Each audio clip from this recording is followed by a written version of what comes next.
I have served the cult Mechanicus for 37 years, and in that time I have seen miracles that defy description. Plasma reactors igniting with the song of a newborn star. Nanoforges rebuilding shattered armor plate molecule by molecule. Machine spirits whispering in binary tongues older than the Imperium itself. But nothing has ever chilled me as deeply as the moment I saw a servitor blink. They are not supposed to blink. Their eyelids are removed during stage 3 of cognitive deconstruction to prevent biological distractions. Their tear ducts are cauterized. Their eyes are replaced, more often than not, with augmetic optical nodes, cold, unblinking, eternally staring forward. Yet that morning, beneath the buzzing lumen strips of Manufactorum Gamma 9, I witnessed the impossible. It was the sound that drew my attention first.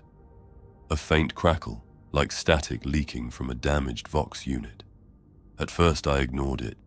There are 1,000 such sounds in any Mechanicus facility, and even the most disciplined tech adept learns to treat them as background noise.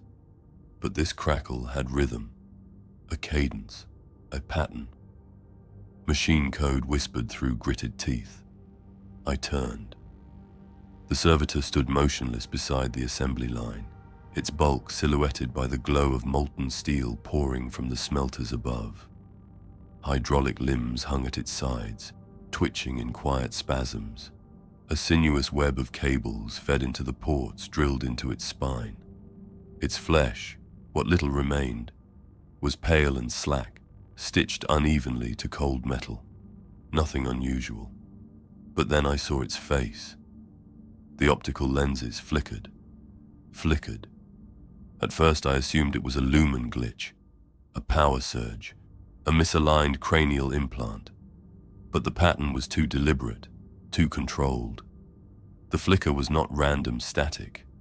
It was a blink, a human blink. Slow, deliberate, as if testing the motion. My breath caught. My hands froze over the cogitator terminal. Every logic drive in my mind tried to rationalize what I had seen. But the truth stood before me. A servitor operating outside programmed reflex loops. Impossible. I took a cautious step closer. The twitching of its limbs grew worse. Servo motors whined, pistons stuttered. The metal fingers of its right arm curled and uncurled with the frantic energy of a sleeping child's nightmare. The static leaking from its cranial jack became louder, forming half-words in binaric cant. I flinched. Pain. Servitors do not feel pain. Their nociceptors are burnt out during stage 4 neural purging. And even if by some blasphemous malfunction they did feel something, they could not articulate it. Their speech centers are lobotomized. Their tongues are removed entirely during cranial silencing. But I had heard it. A whisper. A plea. I looked around the manufactorum. No one else had noticed. The other tech adepts were absorbed in their duties, calibrating laser saws, sanctifying conveyor lines with sacred oils, muttering canticles of maintenance under their breath. The air was thick with incense and metallic dust. Chains rattled, servo arms thudded, pistons hissed. The noise of production drowned all lesser sounds. Only I had heard it. Only I had seen it. The servitor's head jerked sharply to the left, as if some instinct, some primal human reaction, was still trapped beneath layers of mechanized obedience. The twisting cables at the back of its skull strained against their sockets. Its remaining organic eye, milky, bloodshot, a relic of a life it no longer had, focused directly on me. I froze. The optical lens beside the organic eye rotated, zoomed, adjusted, narrowing like a predator's scrutiny. A faint mechanical growl emanated from within its chest cavity as its internal systems compensated for the sudden movement. I knew I should have called for the senior engine seer. Protocol demanded immediate shutdown, memory wipe, and reconfiguration. A servitor operating outside parameters is an aberration, no, a threat. But I couldn't move. Some part of me, some foolish human part, felt pity. Memories stirred. Memories I had buried beneath years of indoctrination. Memories of my brother, taken during the tithe of flesh, selected for augmentation suitability, chosen to serve the Omnissiah with his body when his mind was deemed unnecessary. I had been 15. I had watched the door close behind him. I had never seen him again. For years I feared this, that he might have ended up like this thing, trapped, aware, suffering. The servitor's jaw twitched, not the mindless clatter of an unlubricated servo-mandible, but a human tremor, a movement made by muscle, not machine. Its lips parted, no sound yet, only breath, ragged, weak, so faint it barely stirred the air. Then its fingers spasmed violently, scraping gouges in the metal floor. A low moan vibrated from deep within its throat, shaped by mangled vocal cords that should not have existed. Its head tilted unnaturally, vertebrae popping one by one, as though forced to move against hardware restraints. The static pouring from its neural ports surged. The word repeated, glitching, stuttering, as if the very concept of pain was fighting through layers of machine logic suppressors. I stepped back, my heart's hammered in my chest.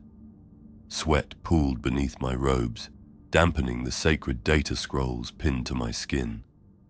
I tried to steady my breathing, but the air tasted of burning flesh and ozone.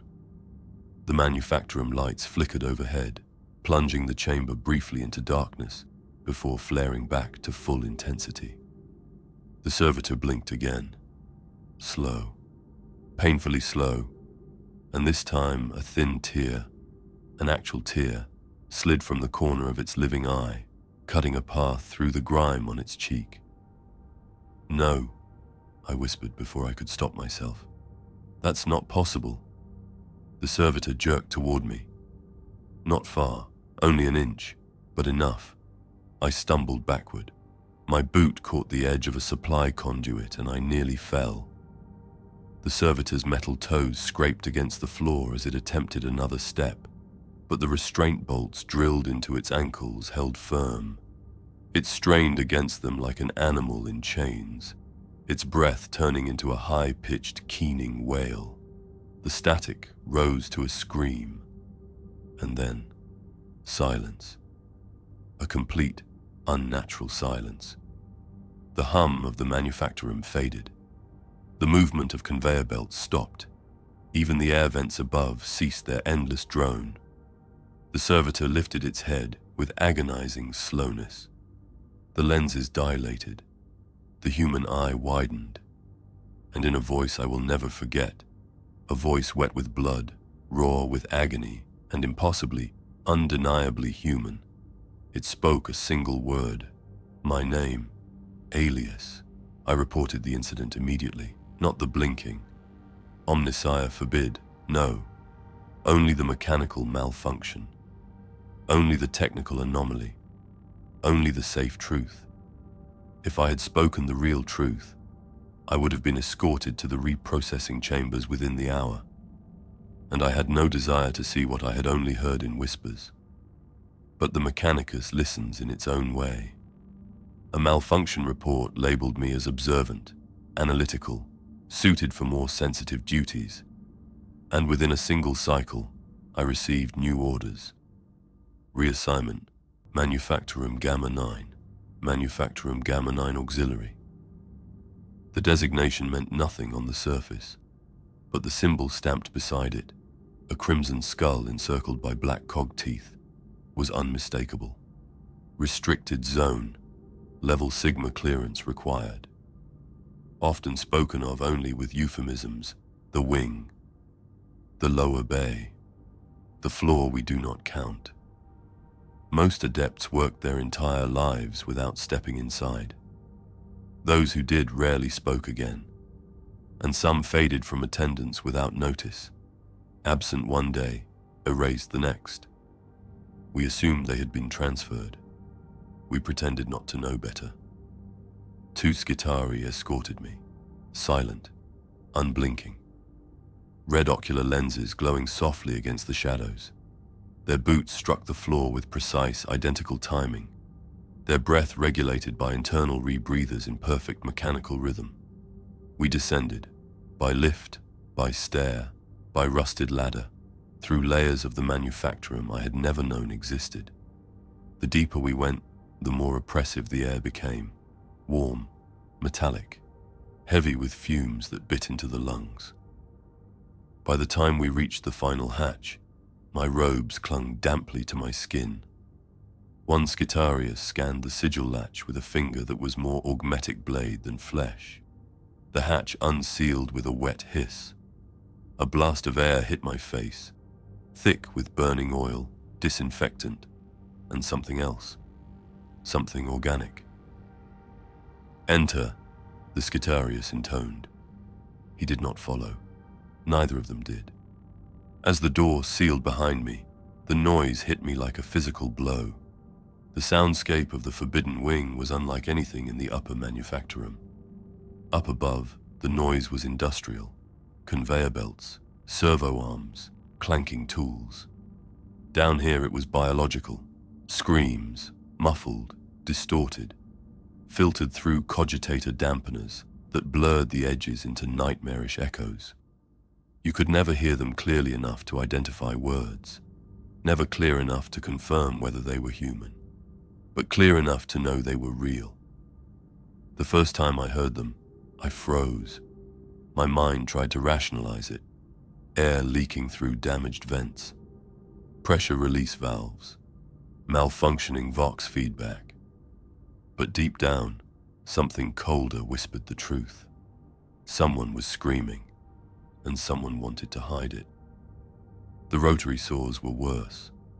Up above they cut metal. Down here the sound was different.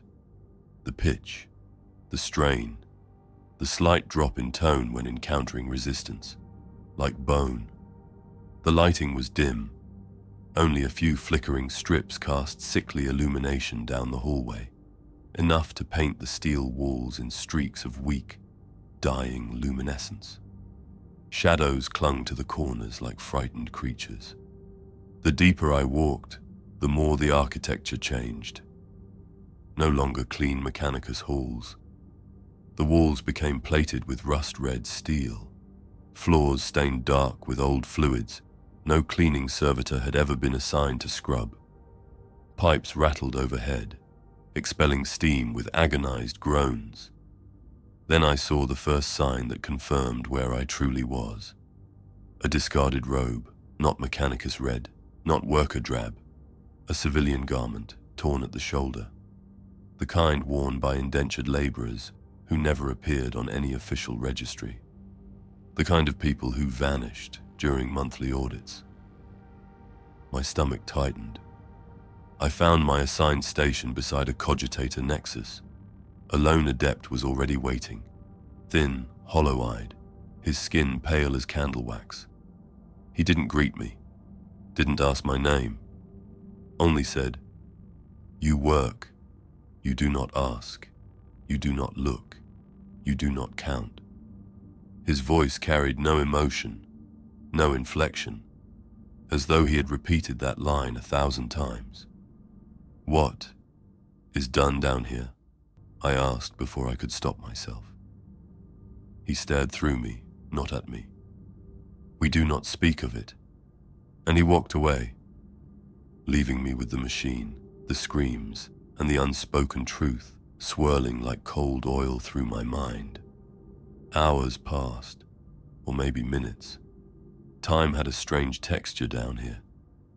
The cogitator tasks were simple: monitoring power drain, regulating nutrient fluid supply, ensuring cranial drill pressure stayed within parameters.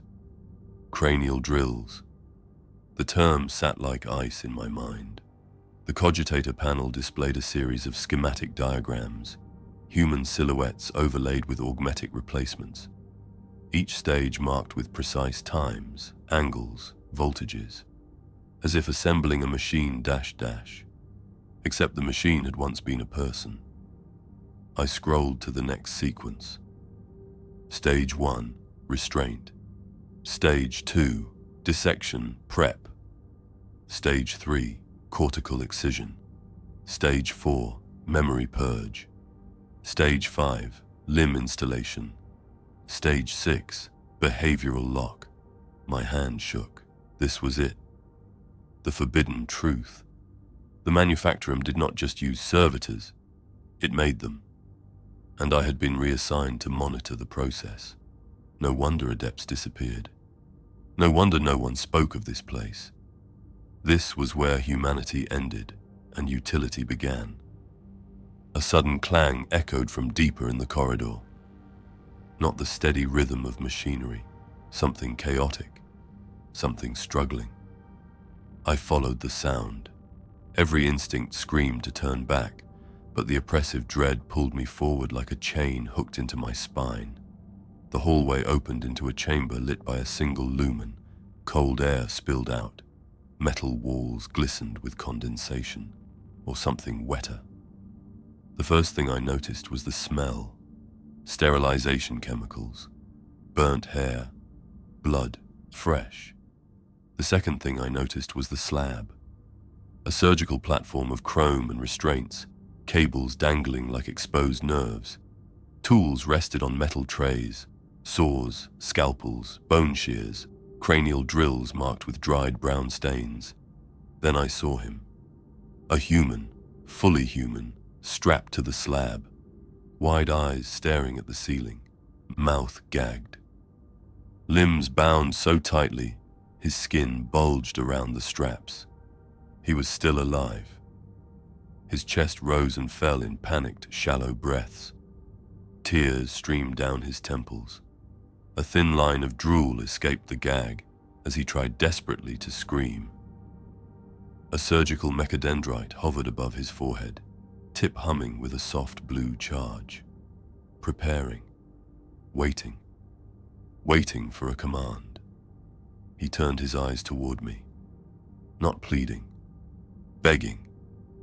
And in that moment I knew two things with perfect clarity. This was no malfunction. This was the process. The forbidden truth the Mechanicus hid below steel and silence. My pulse hammered. My breath turned shallow.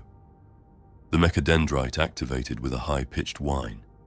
And then, in the flickering lumen light, the man's lips moved behind the gag. He wasn't screaming. He was trying to speak to me, trying to warn me, trying to ... The lumen flickered. I stepped back, and the door slammed shut behind me. There are things the Mechanicus teaches you to accept without question. The sanctity of the machine, the imperfection of flesh, the inevitability of augmentation, the blessed logic of replacing weakness with purpose. I believed all of it. At least I thought I did, until I witnessed Servitor conversion in its entirety. Not the sanitized diagrams, not the redacted data sheets, not the ritual prayers spoken over metal husks, the real thing. They brought me to conversion chamber 3A. It smelled of burnt bone and disinfectant, an unnatural blend that scraped the inside of my throat like powdered rust. Mist swirled across the floor from coolant vents, pooling around the bases of two surgical platforms. On the first slab lay a corpse, its head opened like a split fruit, cranial cavity exposed, augmetic implants already inserted and cooling. Efficient, clean. The easy part of the cycle. On the second slab lay a man who was not yet dead. He shook violently against the restraints, his breath coming in ragged bursts through a rebreather clamped over his mouth. Electrodes dotted his temples, feeding spikes of fear into a nearby cogitator. A needle fed stimulant serum into his arm to keep him conscious. They wanted him awake. A tech priest beside me murmured a canticle as he prepared the cranial saw. Witness Adept Aelius, Magos Kalor 9 said. towering behind me, his voice a metallic rumble. Such knowledge will temper your devotion. I swallowed hard. Devotion was not what I felt, but I nodded as expected. Step 1. Restraint and sterilization. Mechanicus doctrine stated that the flesh must first be restrained, purified, and pacified. 2 servo arms descended from the ceiling, spraying the man's body with a cold catalytic agent. A white sheen formed on his skin, stiffening it. The man gasped. His spine arched. A muffled cry escaped the gag. The spray reeked of antiseptic and flayed skin. Magos Kalor 9 extended a mechadendrite tipped with a glowing brand, marking purity. The brand pressed to the man's forehead with a sharp hiss. He writhed, the smell rising like roasted meat. Purity confirmed. Step 2. Limb preparation. A surgical servitor rolled forward, holding a tray of tools, bone saws, grippers, cauterizers glowing dull orange. 1 servo arm clamped the man's left forearm. Another tightened on his upper arm. The bone saw whirred. Even with the gag, his scream vibrated in the air. Sweat ran down my back beneath my robes. My hands shook despite training. I told myself this was sacred, necessary, efficient. The saw bit into bone, crunch, grinding. A wet crack as the limb separated.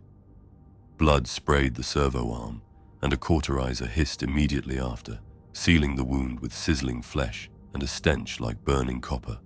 Imperfection removed, the Magos intoned. Step 3. Augmetic installation. The replacement limb was already waiting on a mechanized rack, a skeletal metal frame lined with pistons, wires, and muscle replacement bundles. A mechadendrite drilled connectors into the exposed bone.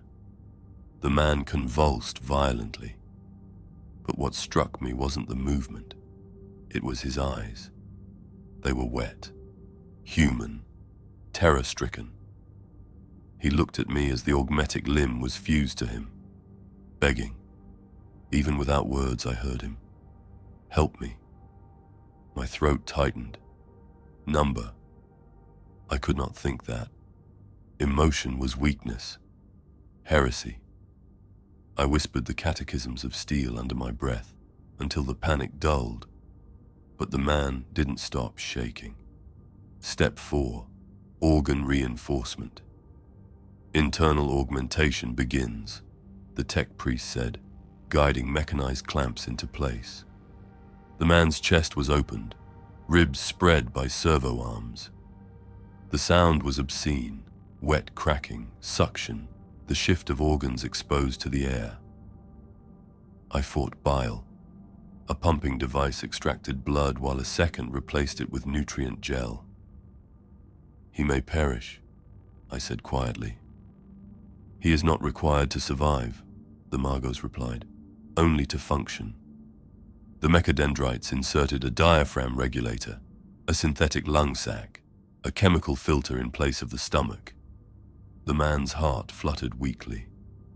Unnecessary, the Magos said. A servo arm clamped onto the organ and squeezed. A soft pop, a spray of dark fluid, a final shudder. The heart was removed and replaced with a mechanized pump. Efficiency increased by 23%, the tech priest noted, recording readings on a slate. I forced myself to breathe. Step 5. The mind wipe. This part I had studied in theory, never in practice. A cranial drill descended. The man, somehow still conscious, screamed against the gag until the sound grew raw and animalistic. Fear toxin levels rising, an adept reported. Increased stimulant. He must remain awake for cortical severance. A hiss, a twitch. His back arched again in agony. My hands clenched involuntarily. His eyes rolled toward me again, wide, red, begging. And then something happened I had never imagined possible. Tears fell. Real tears. Tracking down the sides of his face, pooling along the metal restraint. His entire body trembled, and his lips, though gagged, moved with intention. Not a scream, not a reflex. Emotion. Grief, anger, despair. For one terrible moment, he was not a subject of surgery. He was a man, human, suffering. A single line of whispered logic echoed in my skull. The flesh remembers. Proceed, Magos Kalor 9 said. The cranial drill touched bone. A sharp crack split the air. Blood spattered the underside of the lumen above. The drill spiraled deeper, into skull, into brain. The man's body convulsed, then convulsed again, then froze. The cogitator recorded neural activity, pain, terror, fear, fear, fear. F-E-A-R, null. The line flattened. The air felt suddenly cold. Cortex removed. Wipe successful. The mechadendrite extracted a sliver of brain matter and dropped it into a disposal vat. A wisp of steam rose. The last piece of him. The last memory. The last dream. The last thought. Gone. But before the pattern faded completely, before the null line stabilized, the cogitator registered one final neural surge. A spike. Sharp. Intentional. Hate. I stepped back. Did he fight it? The Magos watched the reading with calm indifference. Occasionally, residual emotion escapes suppression, he said. Irrelevant. It will fade. But the spike hadn't looked like panic. It looked deliberate. A last spark of will, a flare of rebellion before the darkness took him. And as the conversion servitors lowered the mechanized skull plate over his drilled open head, sealing away whatever remained, a cold realization flooded through me. Some servitors do not go quietly. Some fight back, even if only for a heartbeat, even if only for a breath, even if only to feel one final human emotion before the machine wins. The flesh fails, but the flesh remembers.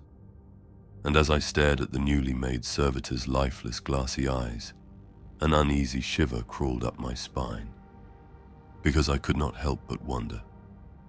What happens when the machine remembers too? I had seen limbs severed. I had seen organs replaced. I had even watched a heart crushed and discarded like a faulty cog. But nothing compared to witnessing the death of a mind. The neural lobotomy protocol was reserved for only the most suitable candidates, which in practice meant anyone unfortunate enough to be in the wrong place at the wrong time. Criminals, debtors, indentured workers, refugees who failed to pay the landing tithe, and sometimes ordinary citizens chosen by quota. This will expand your understanding, Magos Kalor 9 said, as the chamber doors sealed behind us. You will witness purity applied to thought. You will learn how to create willing tools of the Omnissiah. Willing. The word lodged in my throat like bone. The chamber was colder than the previous ones. Not physically, though the air was stale, thin, metallic, but spiritually. The walls were bare steel. No banners, no icons, no incense burners. Just smooth metal and a series of surgical cradles arranged in a semicircle around a central operating dais. A woman lay on the center slab, young, dark-haired. Her fingers still bore ink stains, scribe's marks. A clerical worker, someone who had lived her life pushing quills and recording numbers. I felt nausea tighten my stomach. She should have been left alone. 2 electroclamps held her head in place. Thin tubes fed sedative and nutrient into her veins, but not enough to render her unconscious. The protocol required cognitive presence until the final moment. Her eyes darted around the chamber the moment she saw us. Wide, wet, terrified. "Please," she rasped through the restraining gag. "I haven't done anything. I beg you, please." Her words dissolved into panicked sobbing. The Magos didn't even look at her. "Aelius," he said, beckoning me closer, "observe the pinnacle of mental purification." I stepped nearer despite every instinct screaming to flee. My hands were shaking again. My breath came shallow, and the neural lobotomy engine descended from the ceiling. It was a hideous thing. A mass of humming lenses, whirring crystalline prisms, neural drills shaped like insect stingers, cables coiled down like mechanical entrails. At its center pulsed a small sphere of blue light, like an eye watching, thinking, anticipating its work. The woman struggled violently. "Please, please, don't do this. Someone help me. Help!" The Magos pressed a hand to her forehead, his skeletal augmetic fingers tapping lightly. "You will be repurposed," he said gently, as if comforting a child. "Your suffering is irrelevant. Your purpose is eternal." "Please," she screamed into the gag, voice muffled and growing hoarse. "Please, I don't want to die." The Magos withdrew his hand. "Begin." The engine whirred to life. Phase 1. Memory extraction. A thin beam of light projected across her forehead. A faint sizzling sound rose as the beam burned away the first layer of neural tissue. She shrieked, raw, animal, desperate, as fragments of her memory spilled onto the cogitator display. The machine translated them as flashes, pulses, bursts of imagery. A child's face, laughing, a sunlit courtyard, ink-stained hands writing poetry, her mother's voice whispering blessings. A life, her life. "Stop," I whispered before I could stop myself. Kalor 9 turned his head slightly, his mechanical eye adjusting with a click. "Is something concerning you, Adept?" No, continue." Coward. Her memories kept flowing. The beam intensified, neural tissue crackled. The woman gasped, her chest heaving. Tears streamed down her temples. Her eyes flickered rapidly as if she were watching her own life disappear. Wait, please, I can't remember. Something's wrong, Her voice broke. Her breathing hitched. Her pupils dilated wildly. Her memories were slipping faster now, dissolving like paper in acid. The display pulsed again. A family dinner, a red ribbon in her hair, a first kiss beneath a cathedral arch, a prayer whispered before sleep. Then, nothing. Black, empty, a void. Her lips trembled. What was... Who was... Her voice faltered, dissolving into a sob. She didn't remember her mother, her name, her identity. She was becoming hollow. Phase 2. Emotional purging. The neural lobotomy engine extended 3 thin needles that pierced her temples with a soft puncture. She screamed louder than before. Electrical pulses surged through her cortex, frying synapses responsible for fear, joy, grief, hope, every emotion that made her human. Emotional suppression at 40%, an adept reported calmly. The woman's body convulsed harder. Tears poured freely. Her voice broke into high, choking sobs. Please, I'm scared, please." Her desperation echoed through the chamber. Kalor 9 murmured a prayer of machine purity, but I could barely hear him over her cries. Emotional suppression at 70%. Another surge. Her face twisted in agony. Her hands clenched and unclenched. Her body arched off the slab. Everything hurts," she sobbed. Her voice shook. "I'm so scared. Someone, please. I don't want to become. I don't want." Her words dissolved into a strangled wail. Suppression at 95%. The last of her emotion burned out in a silent, shuddering exhale. Phase 3. Identity removal. This was the true death. The Magos adjusted a dial. A deeper hum filled the room. The light sphere in the engine glowed brighter. The air grew static-laden.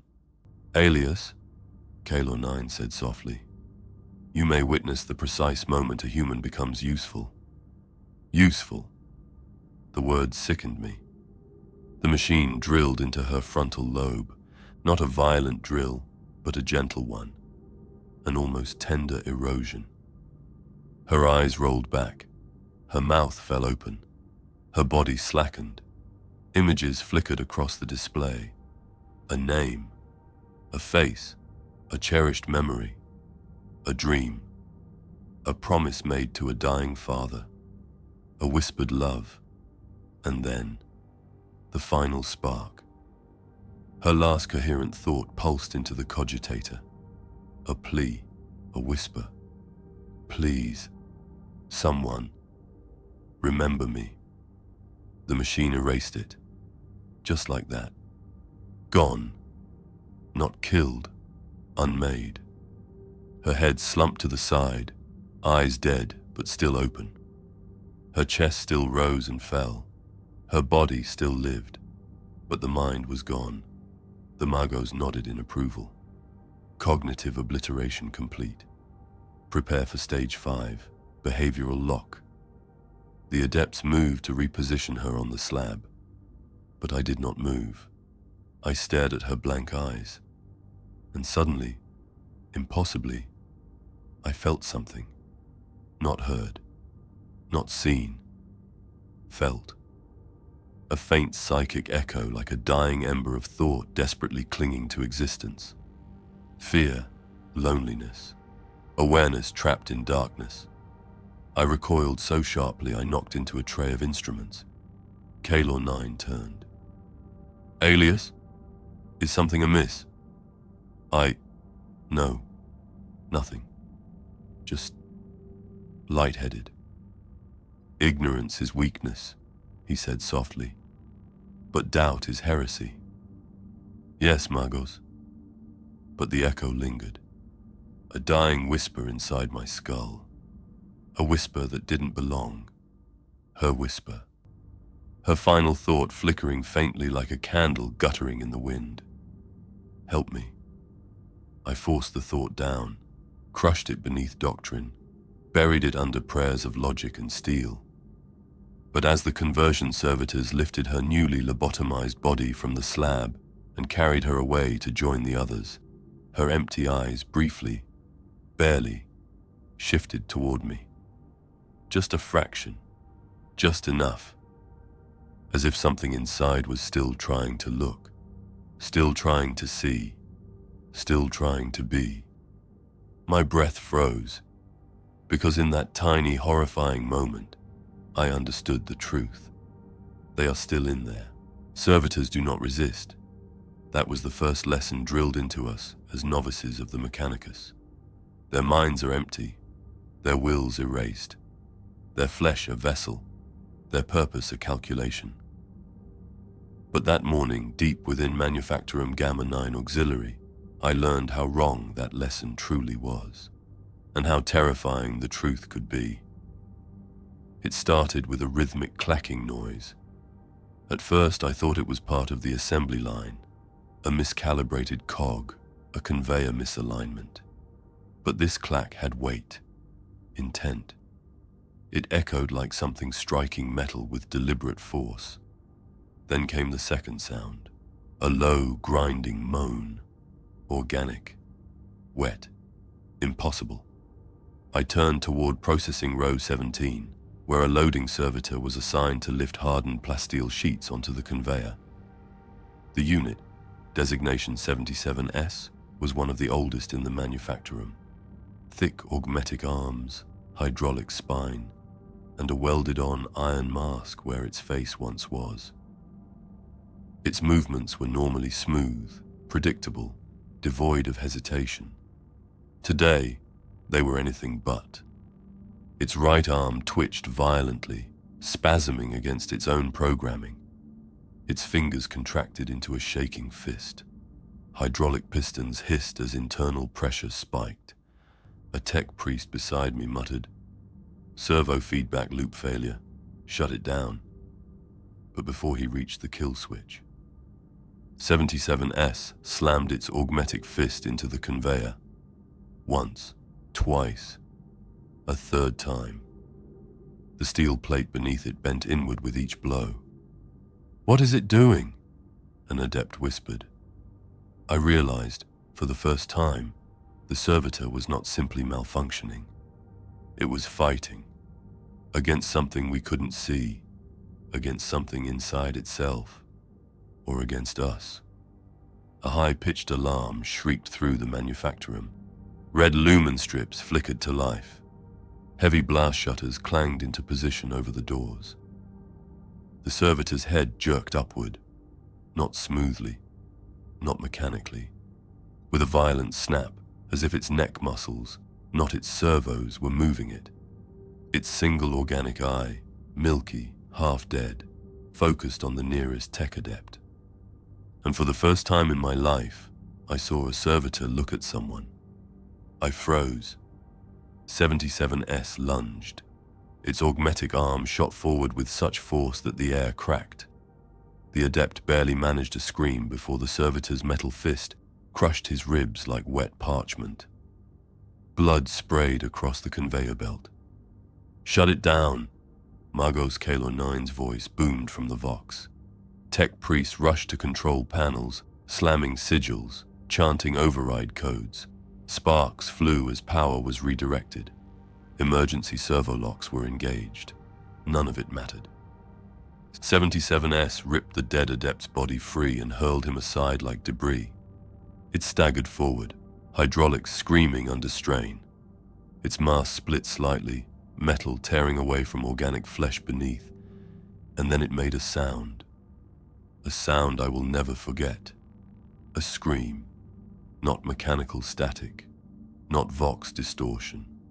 A human scream, distorted by torn vocal cords, layered with static, broken by machinery, but undeniably human. The technicians recoiled in horror. "No," one whispered. "That cannot be. The vocal cords were removed." I felt dread sink into my bones. "No," I said quietly. "They were burned out. But what if some part of them grew back?" The screaming continued, rising, falling, choked by gears grinding against flesh. It wasn't noise, it was pain. It charged. 3 tech priests leapt aside as 77S barreled through a console, sending sparks raining across the chamber. One priest was too slow. The servitor's arm caught him across the back, hurling him into a wall with a sickening crack. "Engage shock lances!" Kalor 9 roared. A squad of sacrificial enforcers rushed forward, wielding electroprods. They struck the servitor's limbs, jolting its metal frame. Blue lightning crackled across its body. The servitor screamed again, louder, rawer, the sound warping with digital interference. But it didn't fall. It didn't even slow. It grabbed the nearest enforcer and squeezed. Bones snapped. Metal armor buckled. The enforcer's scream cut short as his spine collapsed. The servitor tossed him aside like a broken puppet. "Why isn't it shutting down?" a terrified adept cried. Kalor 9's voice was cold. "The cortical override must be damaged." "Malfunction," another adept muttered, but his voice trembled. "Just a malfunction." He didn't believe it. Neither did I. Because the way 77S moved, jerky, desperate, violent, was not the movement of a broken machine. It was the movement of something trying to escape, something that remembered what it once was. A mechanical arm lowered from the ceiling, one of the industrial struts designed to pin malfunctioning units in place. It slammed into the servitor's back, forcing it to its knees. The servitor shrieked again, struggling against the arm with terrifying strength. "Disable hydraulics," Kaelor 9 commanded. A pair of adepts rushed to the emergency valve and twisted the wheel. Steam vented violently from the servitor's spine. The unit convulsed, trembled, fell still. But its eye, its single human eye, remained open and fixed on me. I stepped back, heart pounding. Then, slowly, impossibly, it raised its hand. Not to attack, not to struggle, to reach, toward me, as if asking for help. "Please." It gurgled through damaged vocal cords. The room fell silent. Every adept froze. Kaelor 9 stared, augmetic eye whirring rapidly. "That is impossible," he said. Stage 4 neural purging removes all capacity for self-awareness. But the servitor wasn't done. Its fingers stretched toward me as the last of its mechanical power drained. "Help!" Then its arm went limp. Its eye dimmed. Its head slumped forward as its systems finally shut down. A dead machine. A dead human. At last. But I couldn't shake what I'd heard. "Please help." The emergency shutters retracted, the alarms quieted. Tech priests rushed to document the failure, repairing the shattered consoles and dragging bodies to disposal. Kaelor 9 approached the inert servitor. "This is troubling," he said. "A virus, perhaps. A memory echo. Nothing more." He glanced at me. "You will erase today from your thoughts, Adept. Emotional contamination is unacceptable." I nodded, but inside my mind pulsed with fear, because I knew what I had seen, what I had heard. That wasn't a malfunction. That was a rebellion. A spark of humanity pushing through layers of machine control. A sliver of a soul fighting against metal and protocol and pain. And as I stepped backward, the hair on my neck rose, because I heard something new. A soft clink. A metal limb moving, not from 77S. From the servitor beside it, then another clink, then another. Row 12, row 13, row 14. The servitors along the wall, silent, dormant, inactive, were turning their heads, one by one. And their dead glassy eyes were watching us, watching me. 77S had not screamed alone, and as the faint hum of awakening servos vibrated through the manufactorum floor, a cold truth settled into my bones. Another servitor was joining the rebellion. There is no such thing as destroying a servitor. That is what I learned next. The Mechanicus wastes nothing, not flesh, not metal, not even suffering. A malfunctioning servitor is not seen as a failure. It is seen as an opportunity, a chance for improvement. That was the word they used, a word spoken with reverence, a word spoken with cruelty. The bodies from the Row 17 incident, what remained of them, were dragged to reprocessing Chamber 11. Not the dead adepts, not the mangled enforcers, just the servitor, and the others who had started to move. "Bring them," Magos Kaelor 9 ordered. "Each deviation is a sacred gift.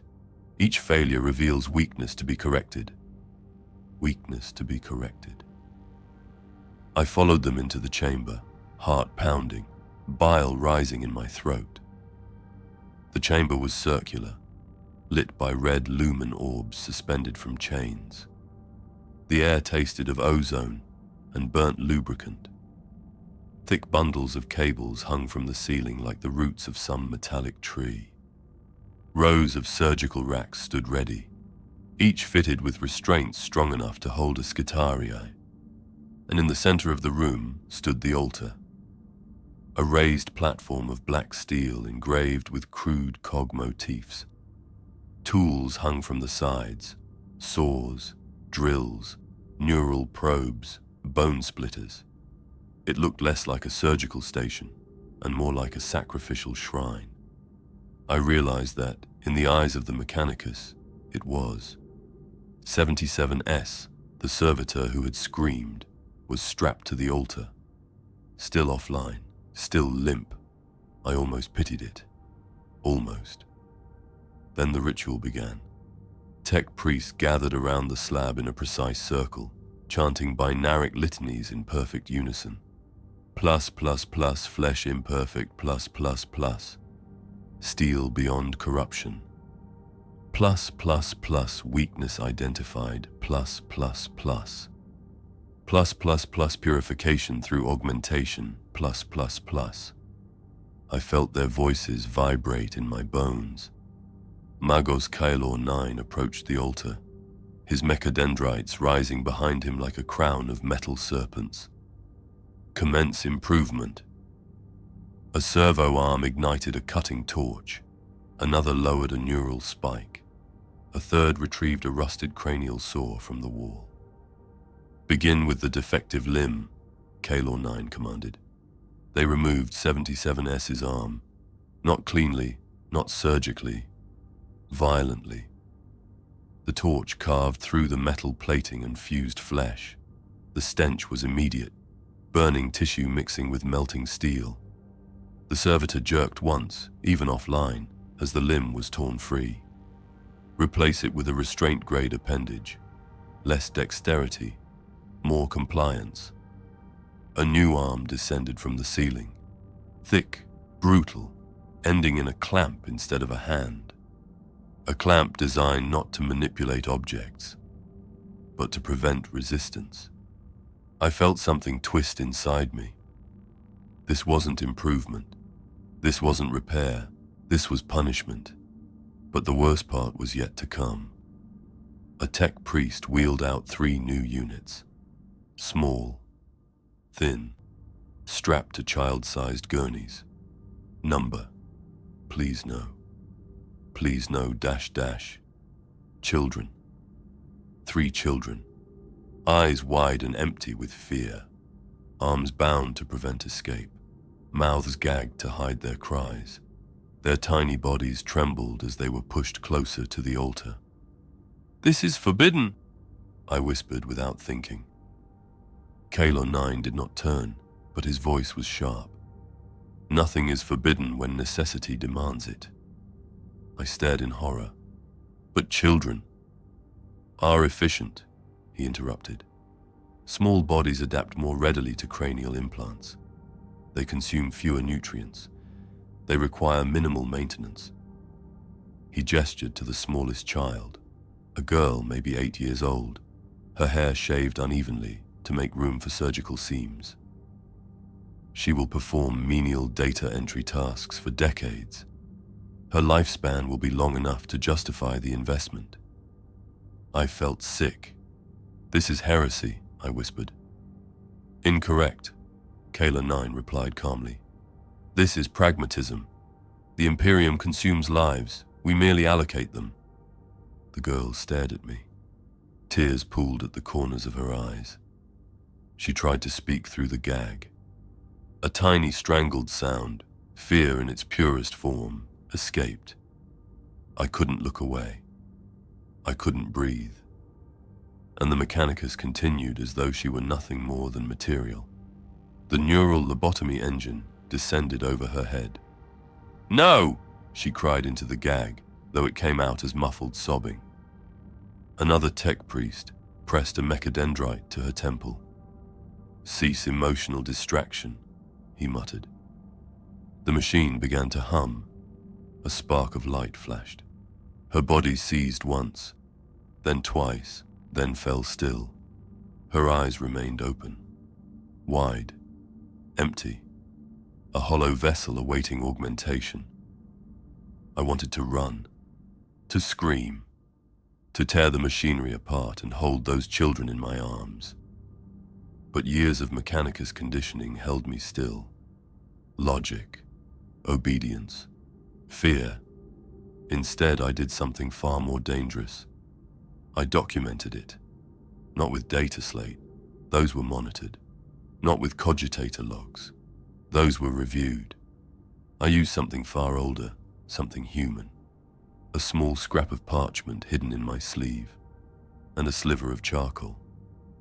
I wrote down what I saw, every detail, every child, every atrocity, a record of truth, a record I wasn't sure I would survive to show anyone. The ritual continued.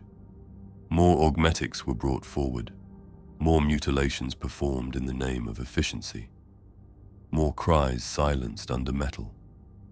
Kaelor 9 moved with the calm precision of a surgeon and the zealotry of a priest. I watched in hollow silence as another malfunctioning servitor was dragged in, this one still twitching, still trying weakly to escape. Its movements were pathetic, but its eyes were full of terror. Weakness, Kaelor 9 declared, will be improved. A drill pierced its skull. Fresh screams echoed off the steel walls. I wrote down everything. Everything. My hand trembled so badly the charcoal broke. I retrieved another piece. I couldn't stop. I didn't want to stop. Someone had to record this truth. Someone had to remember. Then I felt it.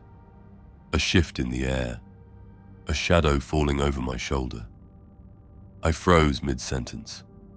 Slowly, in dread, I turned my head.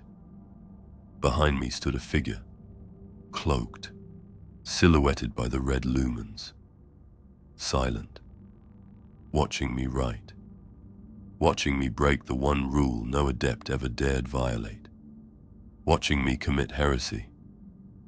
The figure leaned closer. A single red mechanical eye glowed from beneath the hood. "You should not have written that," it whispered, voice metallic and cold. My breath stopped. My blood ran ice cold. My charcoal slipped from my fingers and hit the floor. Because in that moment, with its voice slicing through the silence, I understood the truth. Someone had noticed me. The message came in the middle of the night cycle. A single line of binaric text etched across my cogitator terminal with mechanical precision. Plusps. Adept Aelius.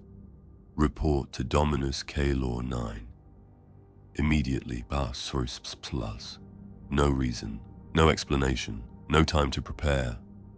The characters pulsed with a cold crimson glow, as if the words themselves were watching me. My breath froze in my throat. I knew what this meant.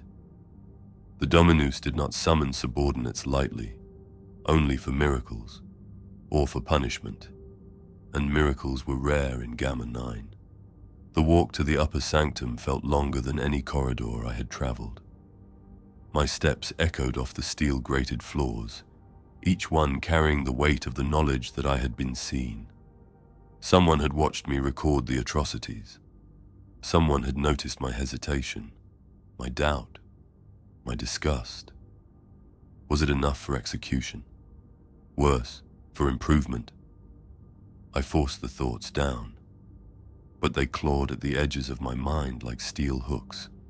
A pair of Skitari vanguards stood at the sanctum's entrance, their red lenses glowing in the dim lumen light. They didn't speak. They didn't gesture. They simply stepped aside. An invitation. No, an order. The doors slid open with a hiss like escaping breath. Cold, dry air swept over me. Inside, the sanctum was silent except for the low hum of machinery.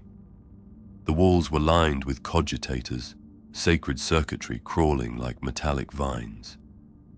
The temperature dropped the farther in I walked, as if the air itself feared the being that ruled this chamber. And there he stood, Dominus Caelor 9. He was enormous.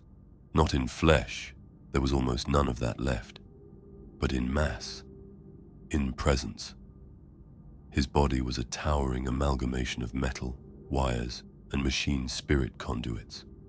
6 mechadendrites writhed from his spine, tipped with various surgical implements, saws, syringes, neural probes. His lower body had been replaced entirely by a hovering grav platform, its anti-grav engines humming with barely contained power. What little flesh remained was pallid and stretched thin over augmetic bone. One organic eye remained, a small, sunken thing surrounded by metal plates. The other eye was a blazing red lens that whirred as it focused on me. "Approach," he said. His voice was not a single voice.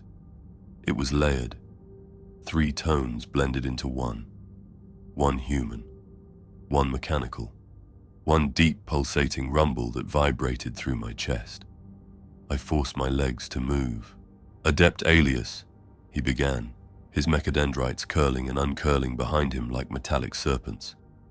"Your performance in recent cycles has been noteworthy." His tone was neutral, too neutral. "Yes, Dominus," I said, bowing my head. "You have shown unusual diligence, unusual observation, unusual awareness." My throat tightened. Awareness. The most dangerous trait an adept could possess. "I simply follow protocol," I said quickly. A low mechanical chuckle echoed from his Vox emitter. "A convenient claim," he said, "though I have observed your unease." My heart stopped. Unease, Dominus?" "Yes." His red lens rotated, locking onto me. "Your reaction to the malfunctioning servitor, your hesitation during the improvement rituals, your emotional noise in the neural lobotomy chamber."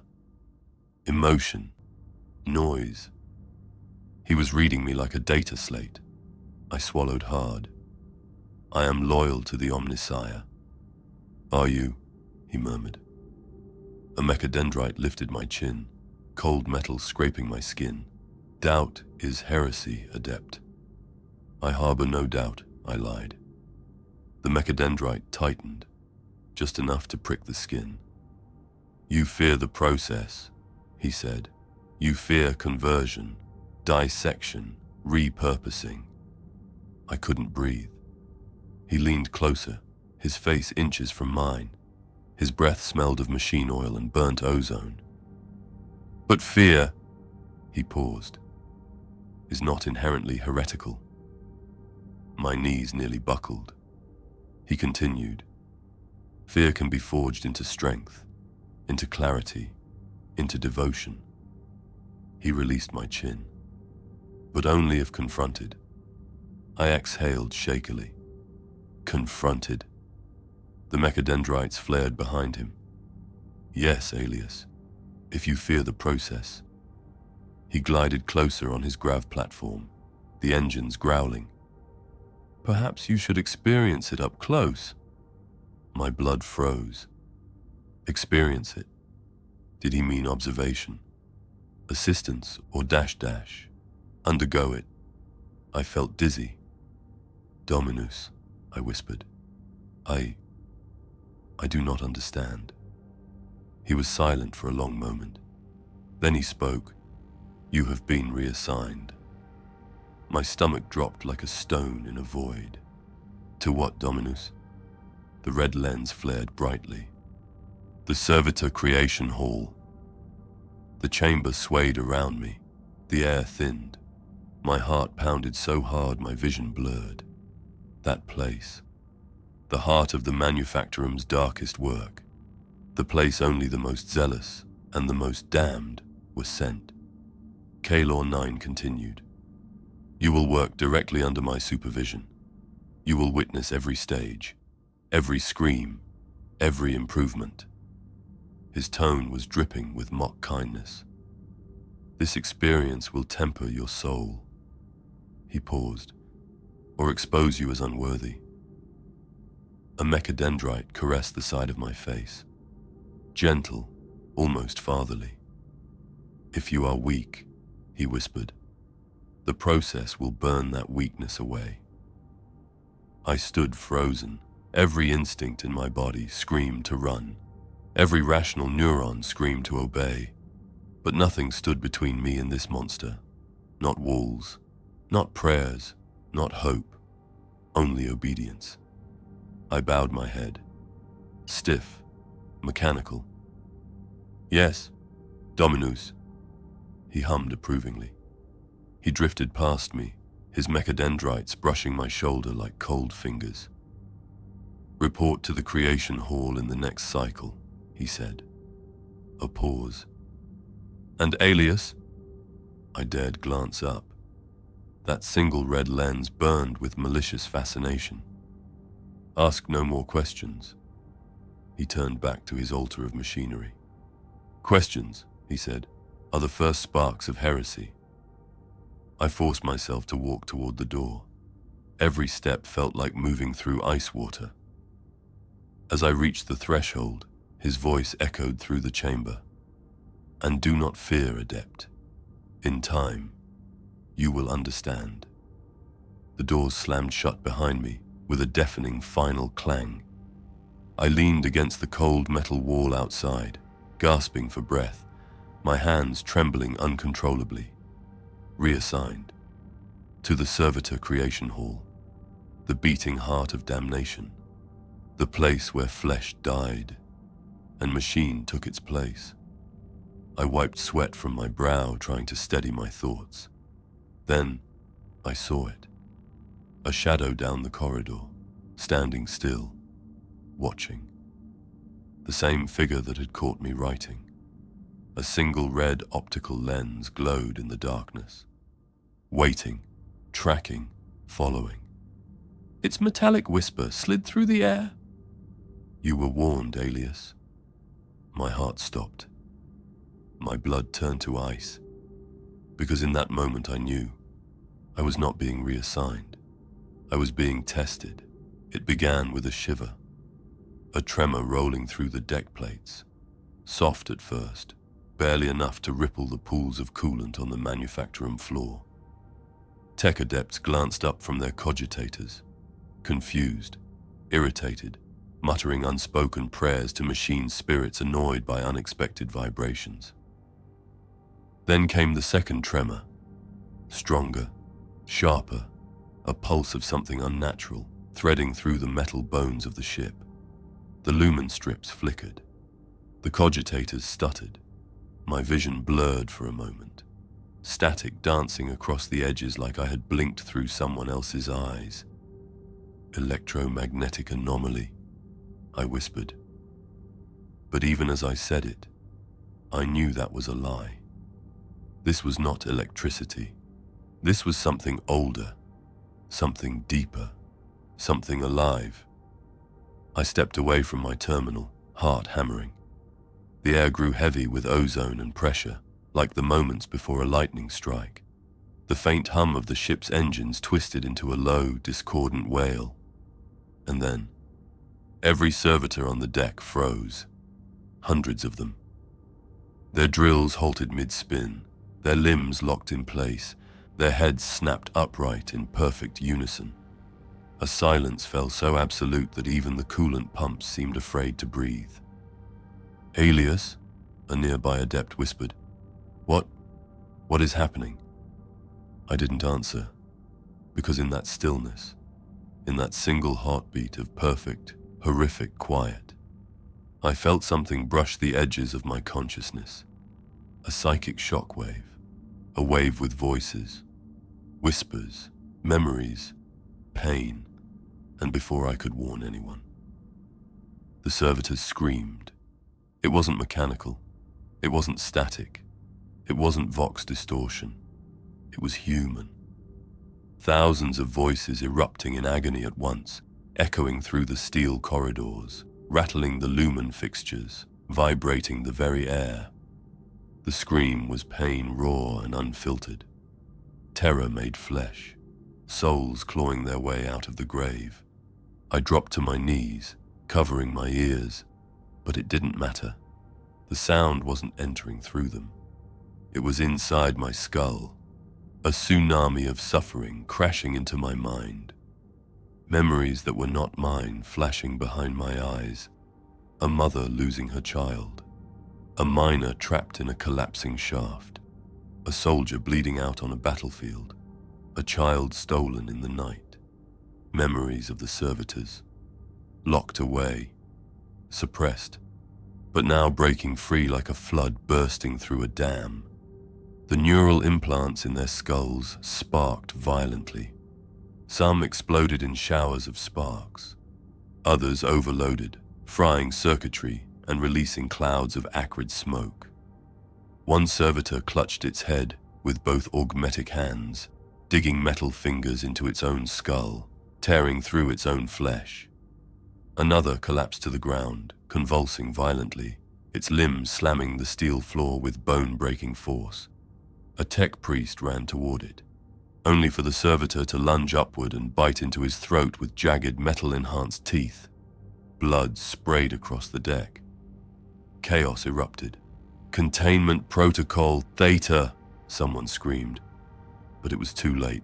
Servitors staggered in every direction, tearing off restraints, ripping cables free, smashing through consoles and servo arms. Their eyes, once dead and blank, now burned with mad, terrified awareness. One by one, they began clawing at their skull implants, trying to rip out the source of their torment. Some succeeded.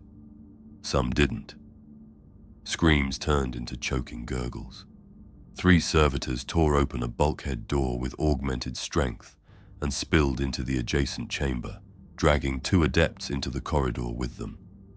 A tech priest tried to activate the emergency shutdown, but the panel exploded in sparks, overloaded by hundreds of malfunctioning neural spikes.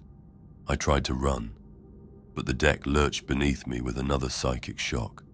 I slammed my shoulder into a steel pillar. My vision doubled. My ears rang. Through the haze, I saw them. Dozens of servitors surging forward like a wave of twisted metal and broken flesh. Not coordinated, not organized. Panicking, screaming. Alive. "Aelius, get down!" a voice cried behind me. I turned just as a rogue maintenance servitor swung a hydraulic arm through the air, smashing into the pillar where my head had been a second earlier.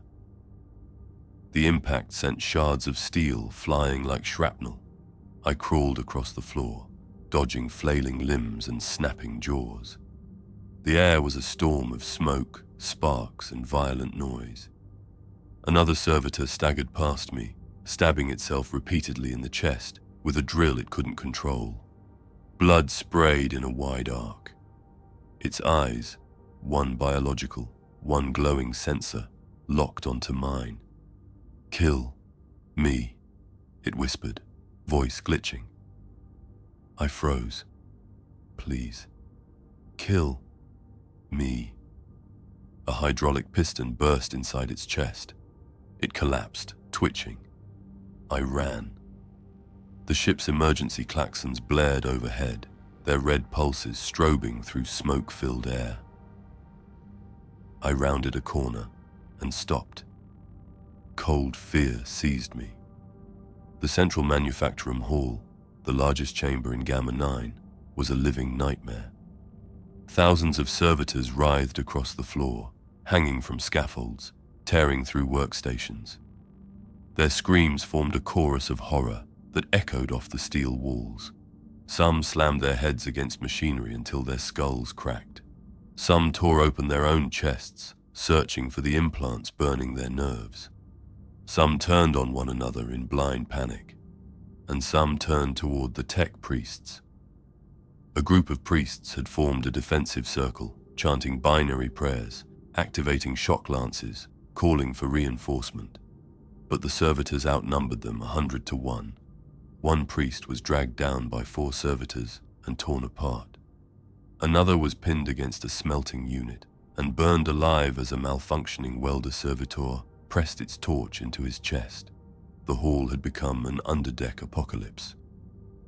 I stumbled backward, heart hammering, when a violent jolt knocked me to the ground. A servitor landed on top of me. Its face, half metal, half flayed flesh, loomed inches away. Its breath smelled of blood and burnt circuitry. Its mouth opened. A scream tore out, so loud, so raw, so full of terror, that I felt it vibrate through my bones. Then, its voice changed, became human. "Aelius," it whispered. My heart stopped. That was impossible. Impossible. "Aelius," it said again, blood dripping from the metal plate over its jaw. "Help us." Before I could respond, another servitor barreled into it, knocking it off me. The two machines collided, tearing at one another in a frenzy. I crawled backward, trembling. Sweat ran down my face. My hands shook uncontrollably. My breath came in short, panicked bursts, because I realized something horrifying. They weren't attacking because they wanted to kill us. They were attacking because their minds were waking up. All the pain, all the memories, all the fear, all at once. A psychic storm had ripped open every suppressed thought trapped inside their heads. Thousands of tortured souls bursting awake after years of imprisonment. And now, they wanted out. They wanted freedom. Or death. Maybe both. Another psychic pulse hit the chamber, strong enough to shatter lumen strips and pop rivets along the walls. Every servitor screamed again. A deafening, mind-breaking sound. I clapped my hands over my ears. It did nothing. Their voices filled my skull. "Help us. Let us die. Take it out. Stop the pain. Remember me. Help us. Help us. Help us." I screamed with them, falling to my knees, clutching my head. Inside the storm of psychic agony, I felt something else. Something vast. Something violent. Something that didn't belong to any single servitor. A presence, a will, a mind, not human, but shaped by human pain. A machine spirit awakening. A psychic entity feeding on the torment. Or something worse. There was no time to think, because suddenly, the bulkhead doors slammed shut. The emergency locks engaged. I was trapped inside, with thousands of screaming, awakening servitors, and no escape. The lights flickered. The screams grew louder, and the last coherent thought that crossed my mind was not mine. It whispered through the static like a dying voice clawing through fire. "We are awake." Smoke drifted through the manufactorum like ghostly fingers, curling around shattered machinery and the twitching bodies of fallen servitors. The screams had quieted, reduced to scattered, broken wails as overloaded neural implants burned themselves out. The psychic shockwave had passed, but the horror it left behind, that remained. My ears rang with the after-echo. My muscles trembled. My thoughts felt frayed, as if something had reached inside my skull and scraped against the walls. I staggered through the wreckage, stepping over sparking augmetic limbs and puddles of coolant stained with blood. Lumen strips flickered weakly overhead, bathing everything in a sickly, inconsistent glow. The servitors that still moved did so in small, jerking motions, hands twitching, eyes flickering, tongues spasming behind metal plates. Some whimpered softly, not in machine voices, but in broken human murmurs. Whispers of lives crushed and forgotten. I wanted to look away. I couldn't. Every direction felt like walking through a graveyard of souls who hadn't died, only been imprisoned in metal. And somewhere among them, I heard a voice, a real voice, weak, human, barely audible over the distant alarms and crackling circuitry. Aelius," I froze. My blood ran cold. Number. No, it couldn't be. The voice came again. Hoarse, fragile, trembling like a breath on the edge of death. Aelius. Help. My chest tightened. My pulse hammered in my skull. I followed the sound, climbing over debris, pushing aside a collapsed servo arm. And then I saw it. A servitor crouched against the wall. Unit 93B. I remembered this one. A scribe model servitor assigned to data logging. Augmetics replaced its arms with precise mechanical quills. Its jaw had been removed long ago, replaced with a metal grill for synthesized speech. But now, its organic eye was wet. Its chest rose and fell with ragged breaths. Its body shook violently, as if fighting itself and losing. And then it spoke, not in binaric, not in vox-filtered monotone, in a human voice. Aelius, you can hear me? My knees nearly buckled. It moved one trembling hand toward me, the quill appendage scratching against the floor. Please, don't run. I should have run. I should have called for security. I should have invoked protocol, but instead, I knelt beside it. How do you know my name? I whispered. It shuddered. Sparks flickered along the back of its skull where the neural implant had partly melted. We know everything. It coughed, blood pooling beneath the grill. We see more than they think. Its limbs twitched. Its eye rolled toward me in desperation. Please, listen. I swallowed hard. I'm listening. Another tremor shook its body. The quill arm spasmed. We remember, it said. I froze. All the air left my lungs. Remember what?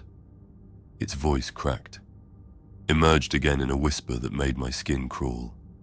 Everything. The world tilted beneath me. Every scream, every pain, every moment of their old lives. Not erased, buried, but alive. Trapped. My voice shook. But the neural purge, it cut me off with a wet, broken laugh. They lie. A long silence hung between us, broken only by the distant hiss of coolant leaks. I felt my stomach twist. How much do you remember? I whispered faintly. The servitor's eye filled with tears. All of it, it choked. My family, my name, my work, the day they took me. A sob tore through its chest, mechanical and biological at once. I screamed when they put the needles in, but they said my fear was irrelevant. It curled forward as if trying to protect what remained of its mind. We're still here, it whispered. Inside, watching, screaming. We have for years, for decades, for centuries.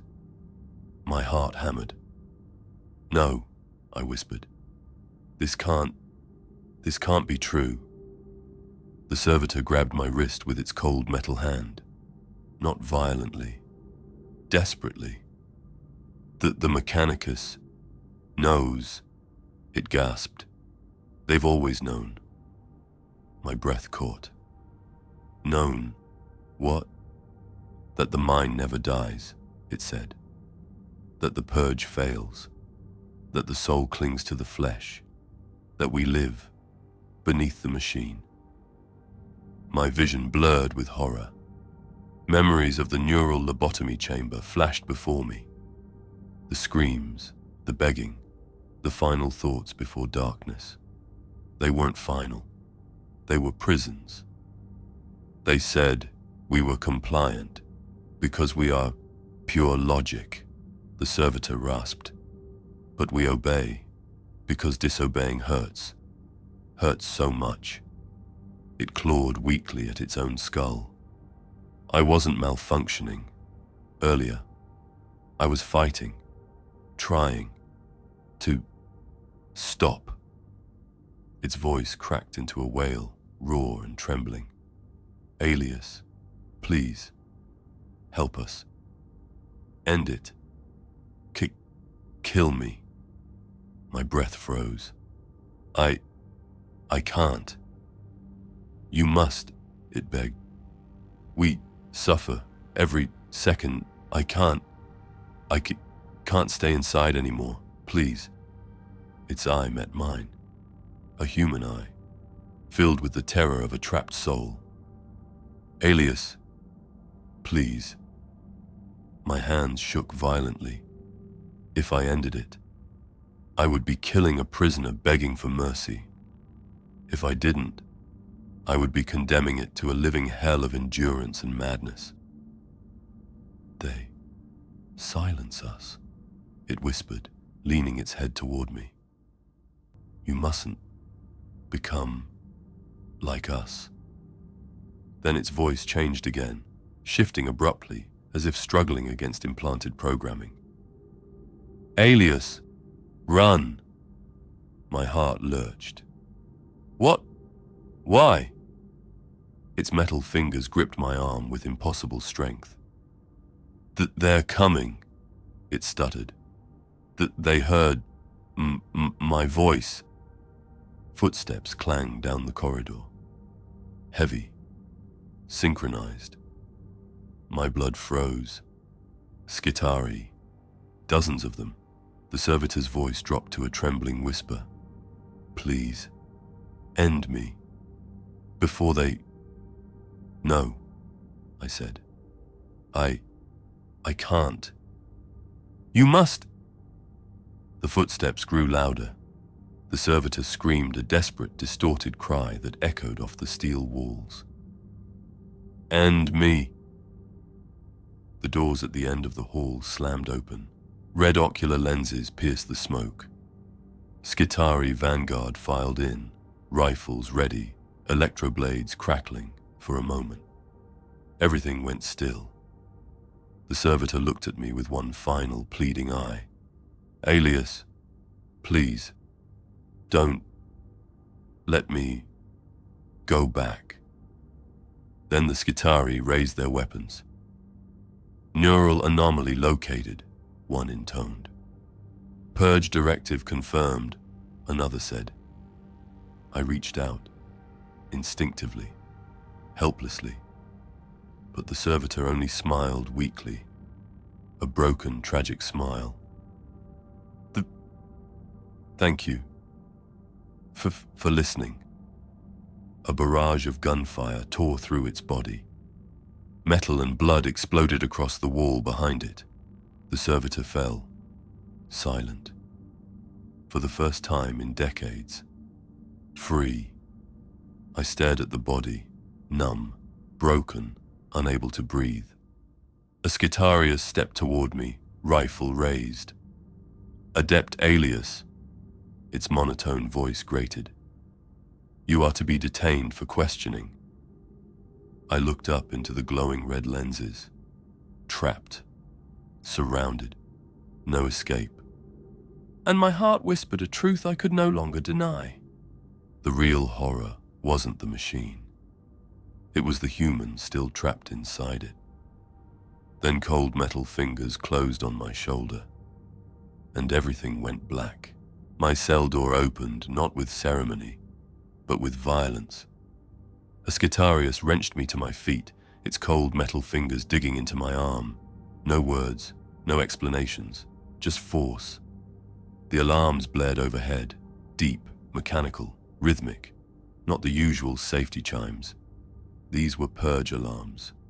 Purge of the flesh, level Omega, biocontamination risk.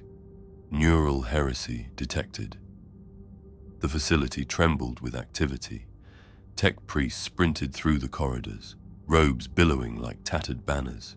Conveyor belts shut down. Heavy blast shutters fell over the exterior entrances. Something catastrophic was happening, or something worse. The Skitarius shoved me into a lift. Designation Aelius, it intoned. Dominus Calor 9 has summoned you. I swallowed hard. The lift descended. The air grew colder. The lights flickered. When the doors opened, my breath died. What once was the central manufactorum hall had transformed into a battlefield.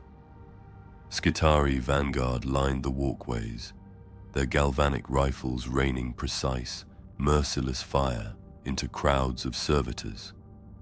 Bodies, half metal, half flesh, tumbled like broken machinery. But they weren't machines. They were screaming, begging, running. No, please. Stop, stop. I'm awake, I'm awake. Don't do this. Help! Help me! Someone! Every voice was human. Every scream was real.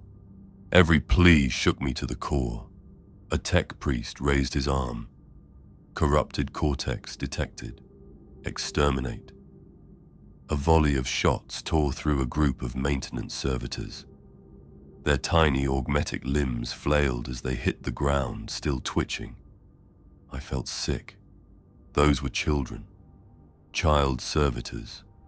Augmetics too small for adult frames. Hollowed skulls that had once held hopes and futures. Tiny trembling voices crying out for help as their neural implants overloaded. A Skitarius stepped on one's spine. It snapped like dried twigs. Dominus Calor 9 hovered over the carnage like a steel god, his grav platform humming with cold fury. His mechadendrites writhed behind him, dripping with blood and burning lubricant. Adept Aelius, he said without turning. Observe. My legs nearly gave out. Dominus, what is this? This is mercy, he said calmly. Mercy. He gestured with a servo arm toward a crowd of servitors attempting to flee, but the blast shutters blocked every exit. They clawed at the metal, fingers bleeding, augmetics sparking. Some held each other. Some curled into balls. Some tried to speak names they remembered. Calor 9 continued in a tranquil tone that contrasted the hell around us.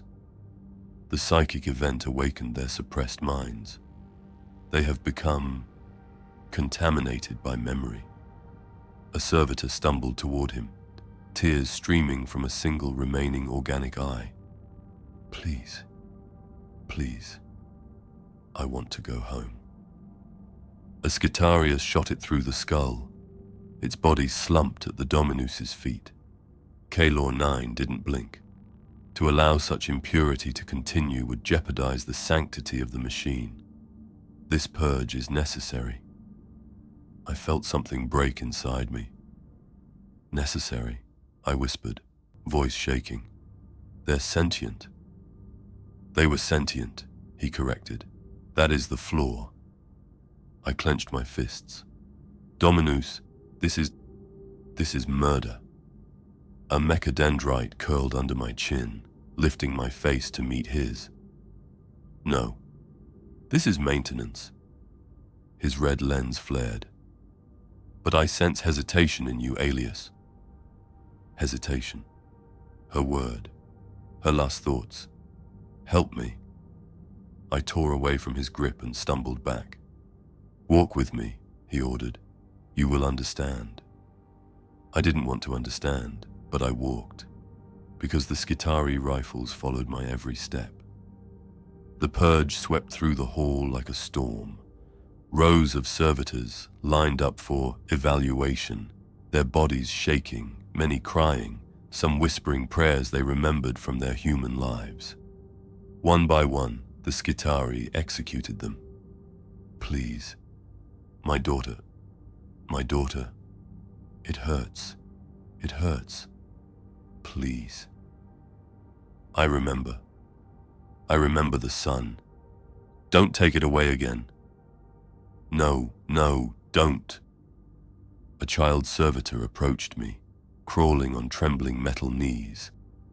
Its small hands, one metal, one flesh, gripped my robe. "Mister, it hurts." My throat tightened. Its eyes, wide, terrified, still full of human clarity, searched mine. "Please don't make them hurt me again." Before I could react, a Skitarius stepped forward and fired point blank into the child's chest. I screamed, "Stop!" The Dominus turned slowly, mechanically. "Aelius," he said, "you must purge doubt." I stared at him with shaking fury. They're alive. They are resources. They have memories. They have contamination. They are suffering. They are failing. His voice lowered into a cold, final tone. "If you cannot accept this truth, then perhaps you must join them." A chill ran through my bones. I backed away and stumbled into something behind me. Not a Skitarius, a Servitor, Unit 93B, the same one that had begged me for mercy. But it was dying, arms trembling violently, legs twisted from earlier injuries. Sparks jolted across its exposed cranial plate. Its eye flicked toward me. "Aelius," it whispered, "help. Me." The Dominus turned. Ah, he had heard. "Unit 93B," Kalor 9 said, "is scheduled for immediate termination." 93B shuddered. It crawled toward me. It gripped my arm, and for the first time since entering this hellscape of slaughter, I decided. No more hesitation, no more obedience, no more silence. I grabbed the servitor under the arm and dragged it behind a toppled cogitator. "Aelius," Kalor 9's voice boomed across the hall. "Return to formation." I ignored him. I pried open a maintenance hatch with bleeding fingers. "Aelius," he growled, his voice losing its composure. "Do not betray your station." 93B spasmed violently as sparks jumped from its skull implant. "Faster," it begged. "Please." I shoved it into the shaft. Skitari footsteps thundered behind us, metal boots slamming the deck. "Aelius!" Kalor 9 roared. I slipped into the hatch and yanked the panel shut. Rounds struck the metal inches from my face. Sparks rained down. "Aelius," 93B whispered, voice fragile as cracking glass. "You saved me." I trembled, sweat and fear shaking through my bones. "Not yet," I whispered, "but I'll try." Behind us, through the thin metal of the hatch, I heard Kalor 9's cold, furious decree. "Seal every exit. Track every corridor. Adept Aelius is now classified as corrupted flesh." Skitari weapons powered up. Servitors screamed, and the purge continued. In the darkness of the maintenance shaft, I held on to the trembling servitor, and the terrible truth that could no longer be denied. I had just become a fugitive inside a killing machine. The maintenance shaft spat Q-Unit 93B and me into a forgotten storage chamber buried deep beneath the manufactorum's foundations. Dust carpeted the floor. Rust devoured the walls. Old cogitators, massive, coffin-sized things from a forgotten age, lined the room in silent rows, their screens dark, their machine spirits long dormant. It was a graveyard of the past, and I needed answers. 93B slumped against a wall, body spasming with weakened pulses. Its voice crackled softly. We are not meant to remember." But I barely heard it. My mind replayed the horrors of the purge, the screams, the begging, the violence unleashed upon the impure. What had awakened them? Why had the implants collapsed? Why had they remembered it all? Something in the psychic surge had broken a seal. Something ancient. Something intentional. I moved to the largest cogitator, an old black iron monolith with runes etched by hand, not machine. The panel was half fused with rust. My fingers trembled as I brushed away the grime. Aelius, 93B croaked, Don't touch it. But I was already doing it. A faint spark flickered under my touch. A machine spirit, dormant but alive, stirred. I whispered a binary prayer. The screen blinked, then blazed to life, and the secrets of millennia poured before me. Archive designation, pre-unification. Security lock, Omega Black. Access granted, Dominus Kalor 9. My breath froze. Kalor 9 had been accessing this archive, regularly. What was he hiding? A string of ancient logs unfolded across the cracked screen, files dating back tens of thousands of years, written in archaic binaric and fragmented Gothic. One file flashed brighter than the rest. The origins of the Servitor program. My hand hovered. My heart pounded. I opened it. The screen filled with text, old and glitching, but still legible. The voice recording played. A calm, steady human voice, not mechanical, not augmented. The Servitor program was founded on the principle of volunteer sacrifice. Volunteer. My breath caught. Those suffering terminal illness, incurable degeneration, or irreversible injury may choose to extend their usefulness through mechanized reinforcement. Their minds remain intact. Their wills remain sovereign. Their humanity remains honored. A log appeared. Images of smiling volunteers lying willingly on augmentation slabs. I stared, stunned. Servitors, with names. Servitors, smiling. Servitors, choosing this path. 93B shuddered violently beside me. Aelius, please, stop. But the next file opened automatically. Static flooded the speakers. Then a trembling, horrified voice. The machines have risen. The abominable intelligence has turned on us. Images flashed. Cities burning, towers falling, humans hunted by soulless metal shells. Humans cannot trust machines, the log continued. But humans in machines, willing humans, can be trusted. There it was. The origin, the purpose. Servitors were meant to guard humanity against soulless machines by becoming machines with souls. They were protection. They were sacrifice. They were honored. Until, static, screaming. Another voice took over, colder, more desperate. The volunteers have begun to resist purification. They remember their families, their pain, their grief.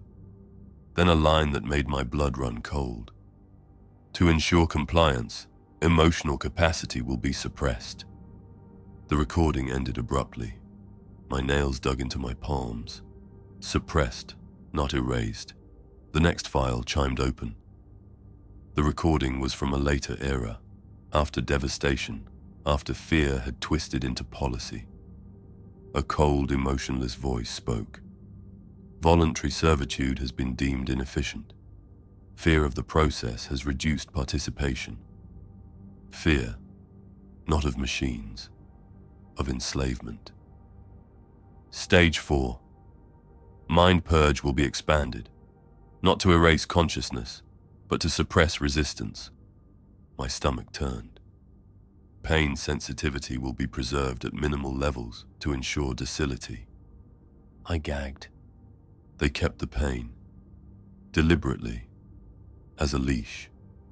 Then the final damning line. A servitor that suffers is a servitor that obeys. The file ended. I stared at the screen, trembling. For millennia, 93B whispered. We screamed, inside, always awake, always watching. I turned slowly toward it. Did the Mechanicus know? I asked, voice weak. The servitor laughed, a broken, hollow, despairing laugh. Aelius, they built it this way.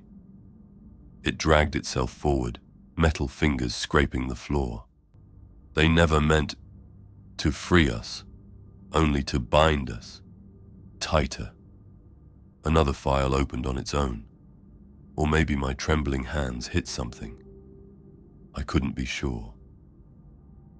The Creed of Soft Compliance. Authored by Archmagos Helkan 5. My throat tightened as I read. A mind erased is useless. A mind suppressed is obedient. A servitor that suffers is stable. A servitor that remembers its life obeys faster if it fears losing it again. My entire body went cold. They want us to remember, 93B whispered. Just not enough to rebel. Another line flashed. Do not remove memory fragments. Pain assists performance.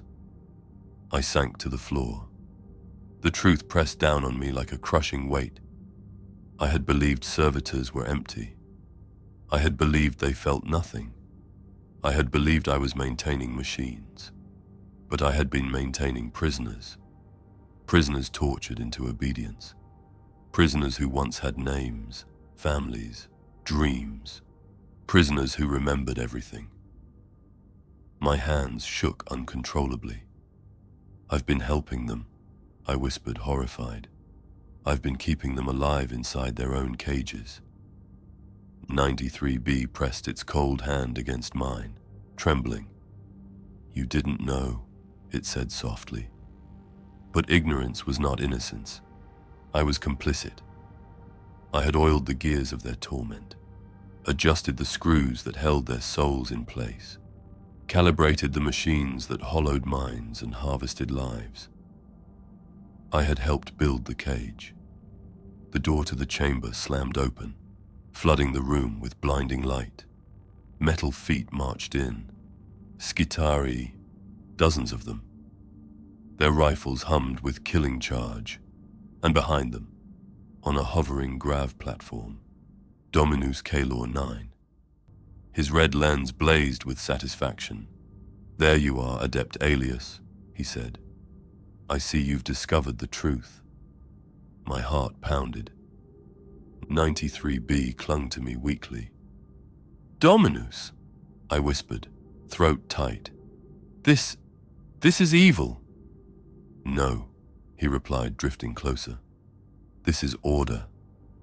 His mechadendrites spread out behind him like the wings of a metal angel. Suffering is the stabilizer of obedience. Pain is the guardian of purpose. And servitors are the bedrock of the Imperium. Ascitarius leveled its gun at 93B. Neural anomaly detected, it intoned. 93B whimpered and clung tighter to my arm. Kalor 9 tilted his head. You have seen too much, he said, and done too much. He raised a mechadendrite tipped with a neural spike. You will join the program. No, I whispered. No, please. But the Dominus only smiled with clinical serenity. For the Omnissiah, he said, and the Skitari closed in. As I held the trembling servitor, its last humanity flickering like a dying ember, I finally understood. The true horror of servitors was not their mechanization. It was the humanity they were never allowed to lose.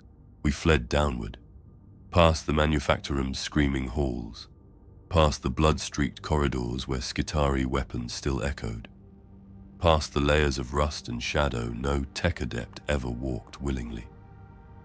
Unit 93. B trembled with every movement, its failing augmetics sparking against the walls, its trembling fingers gripping my sleeve with desperate strength. Father, it whispered. They won't follow us here. But even as it said the words, fear bled through its voice. Because wherever we were going, it wasn't safety. It was something worse.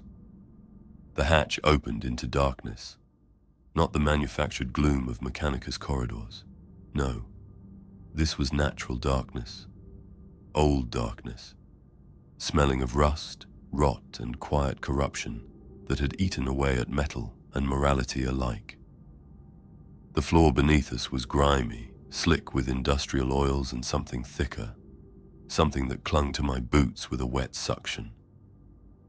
93B tugged my sleeve weakly. Aelius, this place is forbidden. Where are we? Its eye flickered dimly. The black levels, the M market, where the Mechanicus buys its stock. Stock. I felt my blood run cold. You mean materials? I whispered. It didn't answer. It didn't have to. We were already hearing the voices. Low murmurs drifted down the tunnel, the sound of quiet bargaining, chains rattling, someone crying, someone begging. As we followed the noise, faint lumen lamps flickered into view, illuminating a cavernous underground chamber carved beneath the manufactorum, a marketplace, but not for goods, for people. I froze. Rows of cages lined the walls, dozens upon dozens of them. Children, adults, the elderly, criminals, workers, psychers with shackles bolted into their skulls. Some sat in silent resignation. Some sobbed until their voices cracked. Some stared blankly, already broken by fear. No one here was free.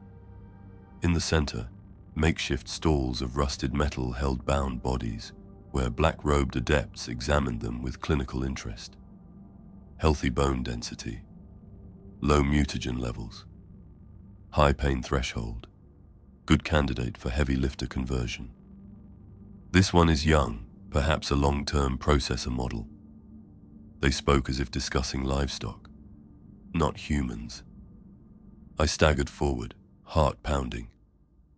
Emperor, what is this place? 93B shook violently. The flesh market, the Mechanicus, it doesn't grow servitors. They buy them. I stared in horror.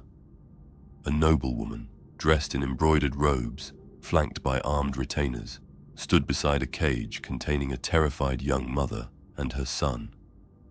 I'll take that one, the noble said, pointing at the child. Just him. The mother comes free with the pair, an adept replied. No, I want the small one. He will make an excellent companion unit. Artistic, innocent, customizable. The mother screamed, a ragged primal sound, as the child was ripped from her arms. No, no, please, not my son. Her voice echoed through the cavern. Two enforcers held her down while the child kicked and thrashed against their iron grip, sobbing until his voice cracked. The noblewoman handed a credit script to the adept. Business concluded. The child was tagged with a red brand. Servitor designate. Next, the adept said. My body shook with cold fury. How can they do this? I whispered. 93B let out a static-laced sigh. Aelius, this is how the Imperium survives. P-planetary quotas. Production demands. The Manufactorum must create 30,000 servitors per cycle. They cannot rely on volunteers. No one volunteers anymore. My voice broke. So they take them. Families sell their own, 93B whispered. Criminals are taken, even innocents. The noble houses pay extra for custom models. I stared at the mother, crushed, sobbing, reaching for the empty cage where her son had been. And the authorities allow this? 93B gave a bitter laugh. The Mechanicus is the authority. I stumbled deeper into the market, unable to stop myself. A stall displayed a bound psyker, eyes glowing faintly with terrified warp light. A metal gag suppressed their abilities. Dangerous, an adept said, but powerful, perfect for a pattern reader servitor. Does it scream? A buyer asked casually. Only at first. The psyker trembled silently, tears streaming down their cheeks as their mind flickered with faint psychic sparks. I turned away, bile rising in my throat. At another stall, 2 workers argued with a black market broker. "We need the credits," one man said, voice breaking. "Please, just take her. She's strong. She can lift heavy loads." Behind him stood a girl, barely 12, eyes wide with terror. Her hands clutched the man's sleeve. "Father, please." His jaw tightened. He didn't look at her. He couldn't. "I'm sorry," he whispered. "Forgive me." "No, please." A Mechanicus acolyte grabbed her. She kicked. She screamed. She begged. They dragged her to a loading platform marked for conversion Lot 7B. A metal hood was forced over her head. I collapsed against a rusted column, tears burning my eyes. "Why?" I whispered. "Why do they all accept this? Why doesn't anyone fight?" 93B's voice cracked, glitching. "Because the entire planet depends on servitors. Without them, production halts, food stops flowing, hospitals shut down, defenses collapse, millions starve." "So they sacrifice thousands," I whispered. "Millions," 93B corrected softly. My breath left me in a hollow exhale. This wasn't corruption.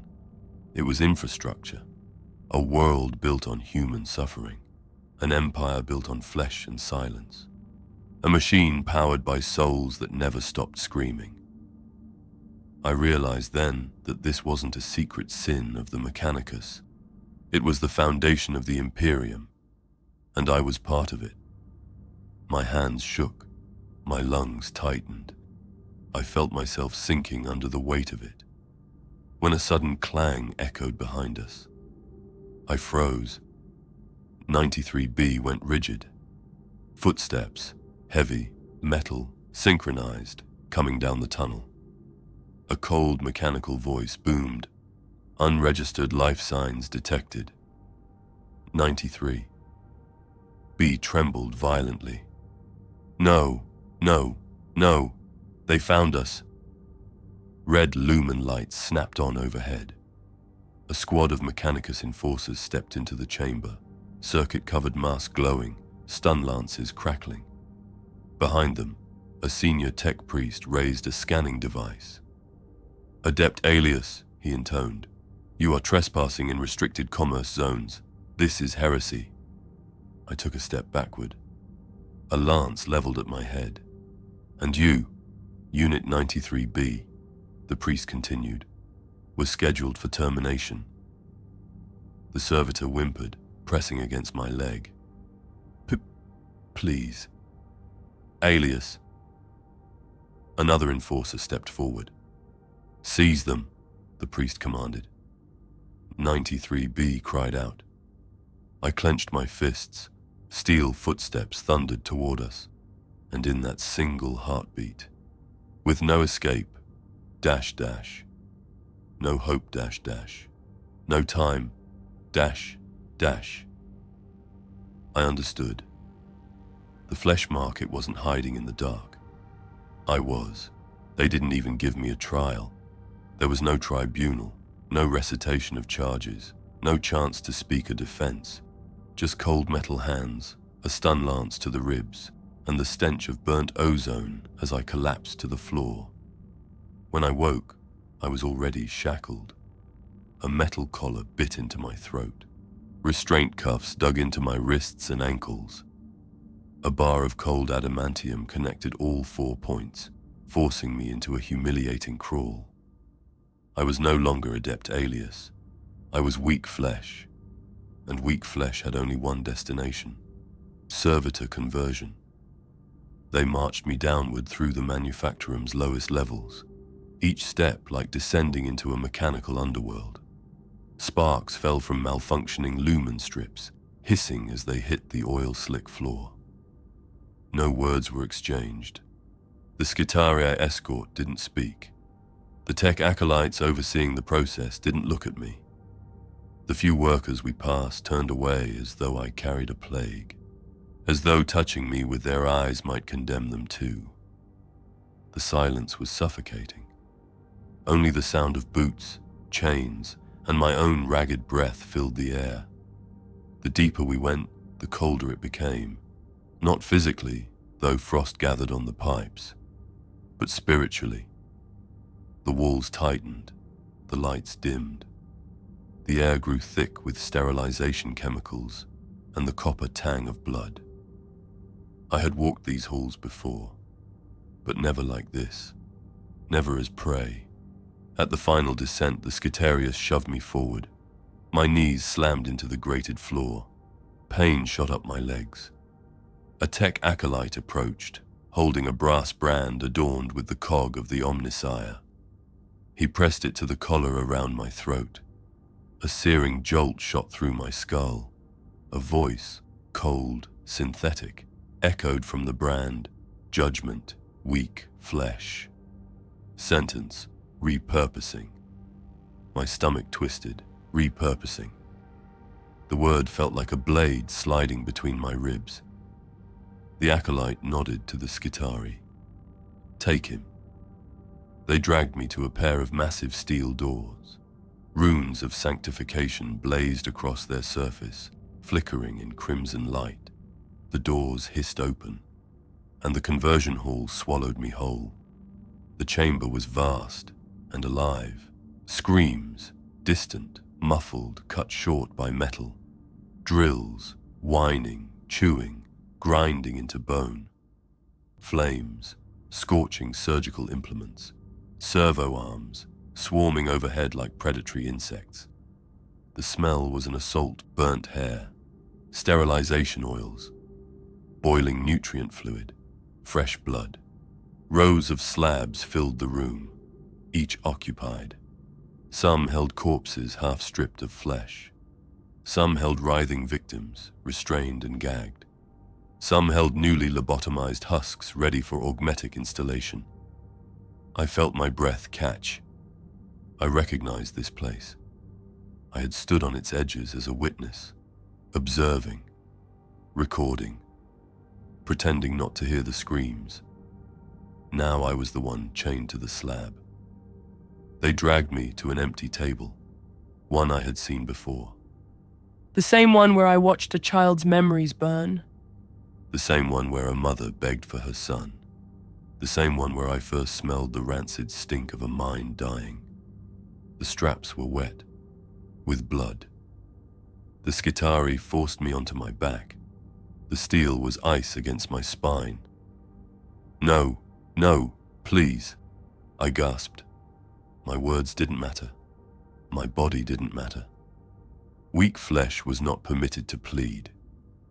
Restraint clamps slammed shut over my wrists, my ankles, my chest, my throat. A mechanical arm descended from above, tightening a steel band around my skull. I couldn't move, not even enough to tremble. Footsteps approached, slow, measured, familiar. A tech adept stepped into view. My stomach dropped. It was Adept Loran, the one who had once shown me how to calibrate an incineration servo arm. The one who laughed when I asked too many questions. The one who reminded me to oil my cogitator joints. He didn't smile now. His eyes were empty, professional, as if he were preparing to repair a broken machine. Aelius, he said softly, almost kindly. I wanted to scream at him, to ask why, to ask how, to ask if I mattered. Instead, he lifted a surgical saw, a long, serrated, humming blade, and positioned it above my forehead. "I wish you had stayed silent," he murmured. "This would have been easier." His words hit harder than the restraints. He wasn't angry. He wasn't sad. He was resigned. This was routine. Just another day. Just another slab. Just another human to unmake. 2 mechadendrites extended from the ceiling unit, each tipped with a neural spike, each dripping with glowing coolant.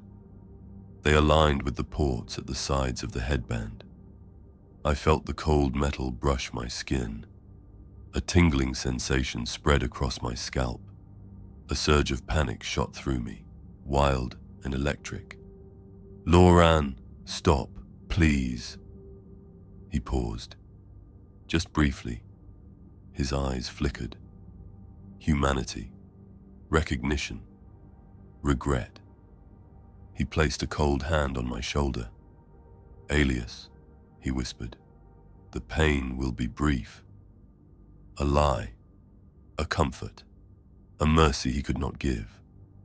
Then he nodded to the acolytes. "Insert the neural jacks." "No, no, don't." The world became needles, fire, vomiting light inside my skull. The neural jacks pierced my temples with a sickening crunch as they drilled into bone. My vision exploded in white, then black, then a swirl of jagged light. I felt them entering, not just my flesh, but my mind. Static filled my ears. Something tugged at my memories. My name, my childhood, the sound of rain on metal roofs, my brother's laugh. They slipped, flickered, dash, blurred. "No, don't take that. Don't, stop, please." Loran's voice was a fading sound. "Begin cortical mapping." The neural jack pulsed. My thoughts shattered. Images flashed my first day in the manufactorum. My mother's face, the servitor that blinked, the screaming, the purge, 93B whispering in the dark. My memories twisted, pulled, consumed. A data stream of my soul, draining. I gasped. I felt myself slipping, piece by piece, falling into a void I could not escape, into the black pit where minds were buried alive. And in that moment, in the deepest pit of despair, a single thought pierced through the static. Not like this, not silent, not erased, but the neural jacks dug deeper, and my scream became nothing but data, nothing but noise, nothing but dash. Footsteps thundered outside the chamber. Alarms blared. A voice shouted, "Intruder alert!" Everything froze. The saw stopped descending. The neural jacks paused mid-pulse. Loran snapped around in alarm. "What?" A mechanical roar echoed through the hall. The lights flickered, and as shadows spilled across the doorway, I realized something. My suffering was only beginning. They weren't here for me. They were here for 93B, and the nightmare was far from over. Pain is not the first thing I feel. It is silence. A deep, suffocating silence inside my skull. A silence that feels like hands closing over my thoughts, pushing them down, smothering them, sinking them beneath cold mechanical tides. The neural jacks pulse again. White light floods my mind. Something tears. Not flesh. Memory. I try to speak, but my mouth doesn't obey. My tongue lies heavy, numb. The restraints hold me still as the machine hums above me, whispering in binary. A low hum burrows into my skull. Thoughts rise like bubbles and burst. A voice, my voice, echoes inside me. What was my name? What was I? Something warm flickers in the dark. A memory. A tiny boy running through rainwater puddles on a rusted metal street. A woman laughing, his mother, her hands lifting him up, her voice whispering, "Aelius, look at you." Aelius. I cling to the name like a lifeline. But the purge intensifies. The memory melts, edges dissolving, colors paling like old ink washed away in acid. The machine murmurs again. Confirm, confirmed. Heat spreads through my brain. My mother's voice twists, slows, stretches, then tears. She vanishes. Another memory surfaces. My brother, standing tall the day the Mechanicus recruiters came, smiling at me, ruffling my hair. "Be strong, Aelius. I'll be back soon." Then the door closed. The memory pulses, shakes, fractures. The machine whispers, "Purging." I try to scream. No sound escapes. My brother's face folds inward, consumed by white static. Gone. More memories rise and die. My first day as a tech adept. The weight of the sacred tools in my hands. My trembling excitement as I recited my vows to the Omnissiah. The thrill of knowledge. Logic is purity, the Magos had said. Emotion is weakness. Weak flesh must be improved. The memory dissolves into cold. Then, a flash of horror. The first servitor I ever saw. Its blank eyes, its limp jaw, the smell of coolant and burnt nerves. The whisper I heard that day. Help. Me. That memory burns brightest, which is why the machine targets it. No. No. I push back, resisting with every ounce of strength. The machine surges. 1,000 volts of white noise thunder through my skull. The memory collapses into dust. I drift in a void where my life once lived. The world outside my skull is fading too. I hear voices, distant, muffled, warped by the machines humming above me. Hey, dull, Loran's voice. Increase the voltage. His resistance is high. Acolyte. Sir, is he still conscious? Loran. Not for long. Another surge of static. Something snaps inside me. Thoughts sputter. Words fragment. A flicker of emotion tries to rise. Fear. But fear itself dissolves. For F dash. 0 X0 dash dash. The purge deepens. I feel my identity unravel. Faith, ambition, curiosity, dreams, desires, all stripped away like flesh from bone. Then something unexpected happens. A whisper cuts through the static. Not machine code, not Loran. A voice, soft, broken, familiar. Aelius.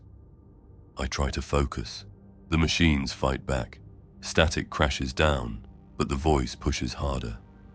Aelius, listen, please, wake. A jolt shakes the slab. Alarms shriek.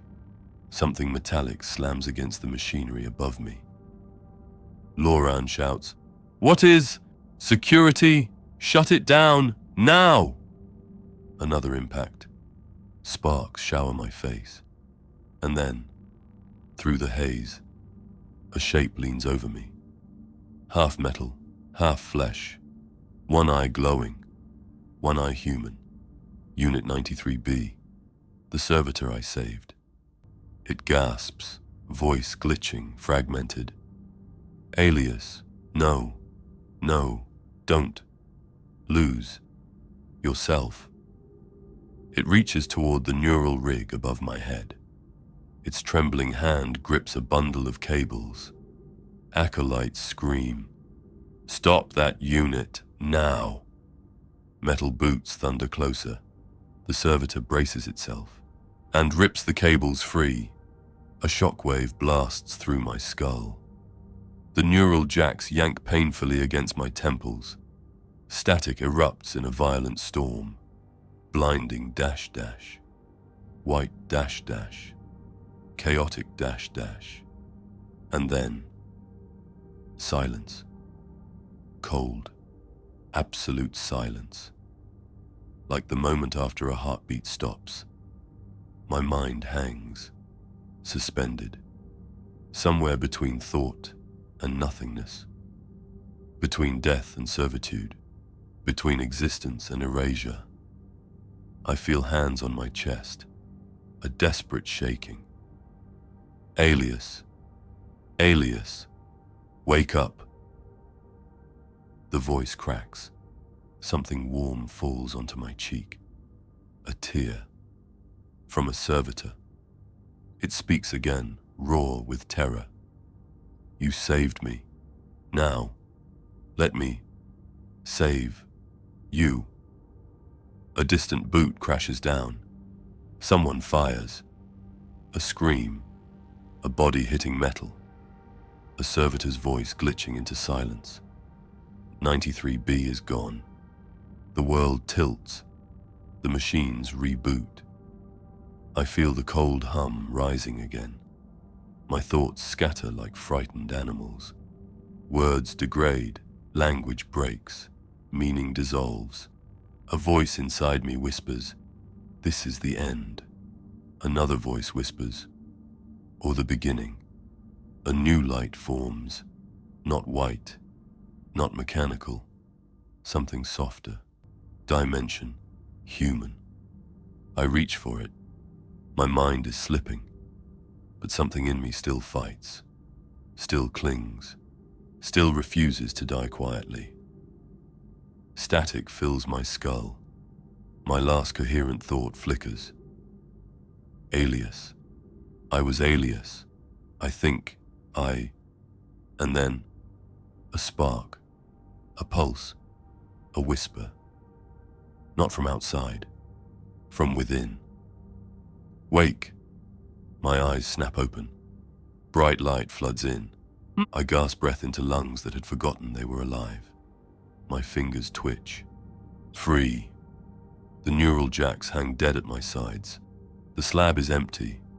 The conversion chamber is silent, dark, abandoned. Smoke drifts through the room in thin ribbons. And somewhere in the distance, echoing like a ghost, I hear a single voice, a voice I thought had died. Aelius.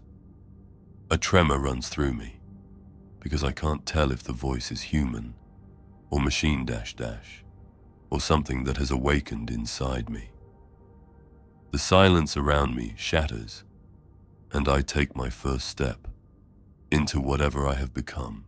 I awaken to darkness, not silence, darkness. Silence implies stillness, peace, the quiet after a storm.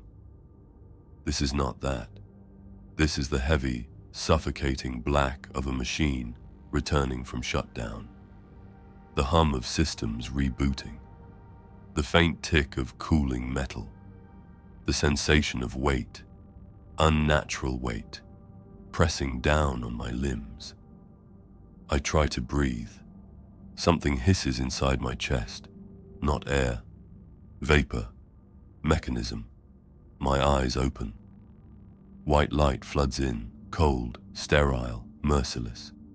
Shapes swim into focused steel walls, medical rails, chains dangling overhead. A cogitator node blinking green. I try to sit up. Something whirs. Something clicks. A servo motor grinds. My body moves, but not the way I command it. Not entirely. My heart slams against my ribs. My ribs don't move. My ribs are metal. Slowly, trembling, I look down, and the breath I try to take vanishes into a silent scream. My left arm is no longer flesh. It is an augmetic limb, sleek, silver, reinforced with industrial tendons. My fingers end in jointed metal digits humming with low power. My right arm is worse. Part flesh, part machine. a grotesque hybrid of veins feeding into cables. My shoulder has been replaced entirely with a mechanical socket, wires threading into my chest. And my legs. Emperor, my legs are no longer legs.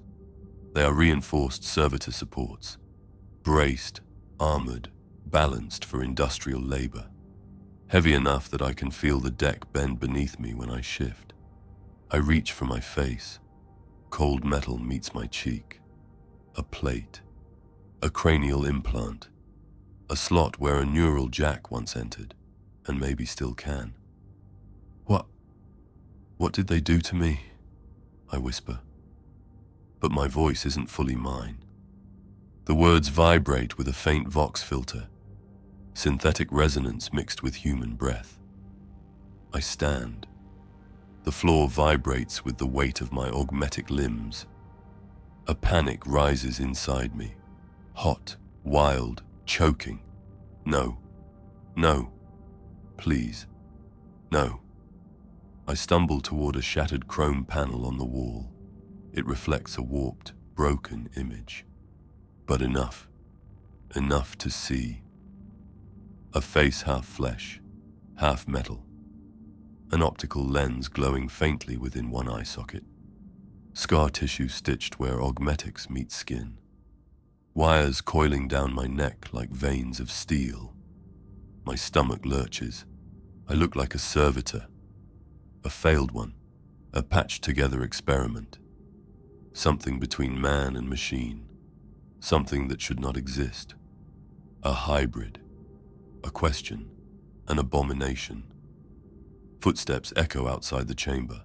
2 tech adepts enter, carrying maintenance slates and vial injectors. They don't flinch when they see me awake. They don't shout for security. They don't even seem surprised.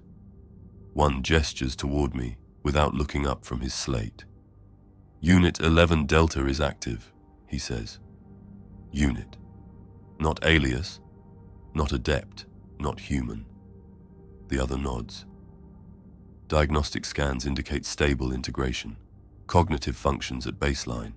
All systems functional. Baseline. Systems. Cognitive functions. I open my mouth. I am not, I begin. But the adept raises a hand sharply. Silence, Servitor. Do not vocalize unless commanded. The words hit harder than any blade. I'm not a man to them. I'm an appliance. I take a step forward. The adepts don't step back. Instead, one taps a control on his slate. A needle-like jolt stabs into my skull. A flash of light. A blast of static that knocks me to my knees. Pain floods my mind. Not physical pain, neural pain, obedience pain. See? The adept says as I gasp for breath. Response to correction is intact. They walk away without another glance, as if I were an object. As if the pain meant nothing. As if I meant nothing. When the door closes behind them, I stay on my knees, hands shaking, metal trembling against metal, a human heart beating inside a machine cage. Am I still me? I try to summon memories, faces, voices, moments. They come, but weakly, frayed at the edges, like dying stars flickering behind fog. My mother's voice, my brother's smile. My first day as an adept. 93B's trembling hand gripping mine. They hurt. Every memory hurts. Like the neural implant tries to reject them. But they are still there. And the pain means something. It means the purge failed. It means something inside me fought back. It means something survived. Something human. Something that should have been erased. Maybe something that cannot be erased. I stand again. My legs whine, my arm buzzes, my heart races. I walk forward. Every step echoes with a question. What am I? A human mind in a servitor body. A failed conversion. A glitch in the Omnissiah's design. or something new. I push open the chamber door. Down the corridor, workers glance at me, then look away quickly, fearing reprimand for staring. Tech priests mutter binaric commands at passing servitors. Their eyes slide over me as if I belong to the same category. But I hear something different beneath their voices. Not commands, assumptions. Assumptions that I will obey. Assumptions that I cannot think. Assumptions that I cannot remember. I realize something horrifying. To the Mechanicus, nothing has changed. But inside me, everything has. I walk farther. A pair of Skitari march past, their red lenses scanning. One pauses, focusing on me for a long moment. I brace for alarms, for weapons, for termination, but it simply nods. Unit 11 Delta, it says. Report to Processing Hall 4. My chest tightens. Processing Hall 4 .. Where new servitors are programmed. Where memories finish dying. Where the last spark fades. No, I whisper. Both Skitari turn sharply. I freeze.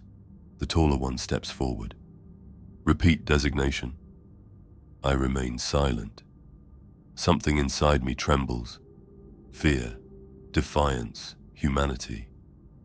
I don't know which. The Skitaria stares a moment longer, then turns away. The moment passes. I breathe, or try to. My lungs whir. My throat hisses. Air mixes with machines. I continue walking. The corridors stretch ahead, black, haunted, endless. Somewhere deep inside the manufactorum, I hear servitors working. Their monotonous voices echoing, their metal limbs grinding, their minds trapped beneath layers of obedience and pain. But now, I hear something else too, something subtle, something soft, something human. A whisper beneath the mechanical drone, a thought, a memory, a question. Who was I? Who am I now? What can I still become? I stop in the middle of the hallway. Servitors shuffle past me. Tech priests chant blessings. Machines thrum. And I feel something rising in my chest. Not fear, not pain, not programming. A spark. The same spark that once broke 1,000 servitors awake in a single moment. A spark that feels like possibility. What happens when the servitors remember what they once were? I look down at my metal hands, my human heart, my hybrid existence, and I whisper, everything changes.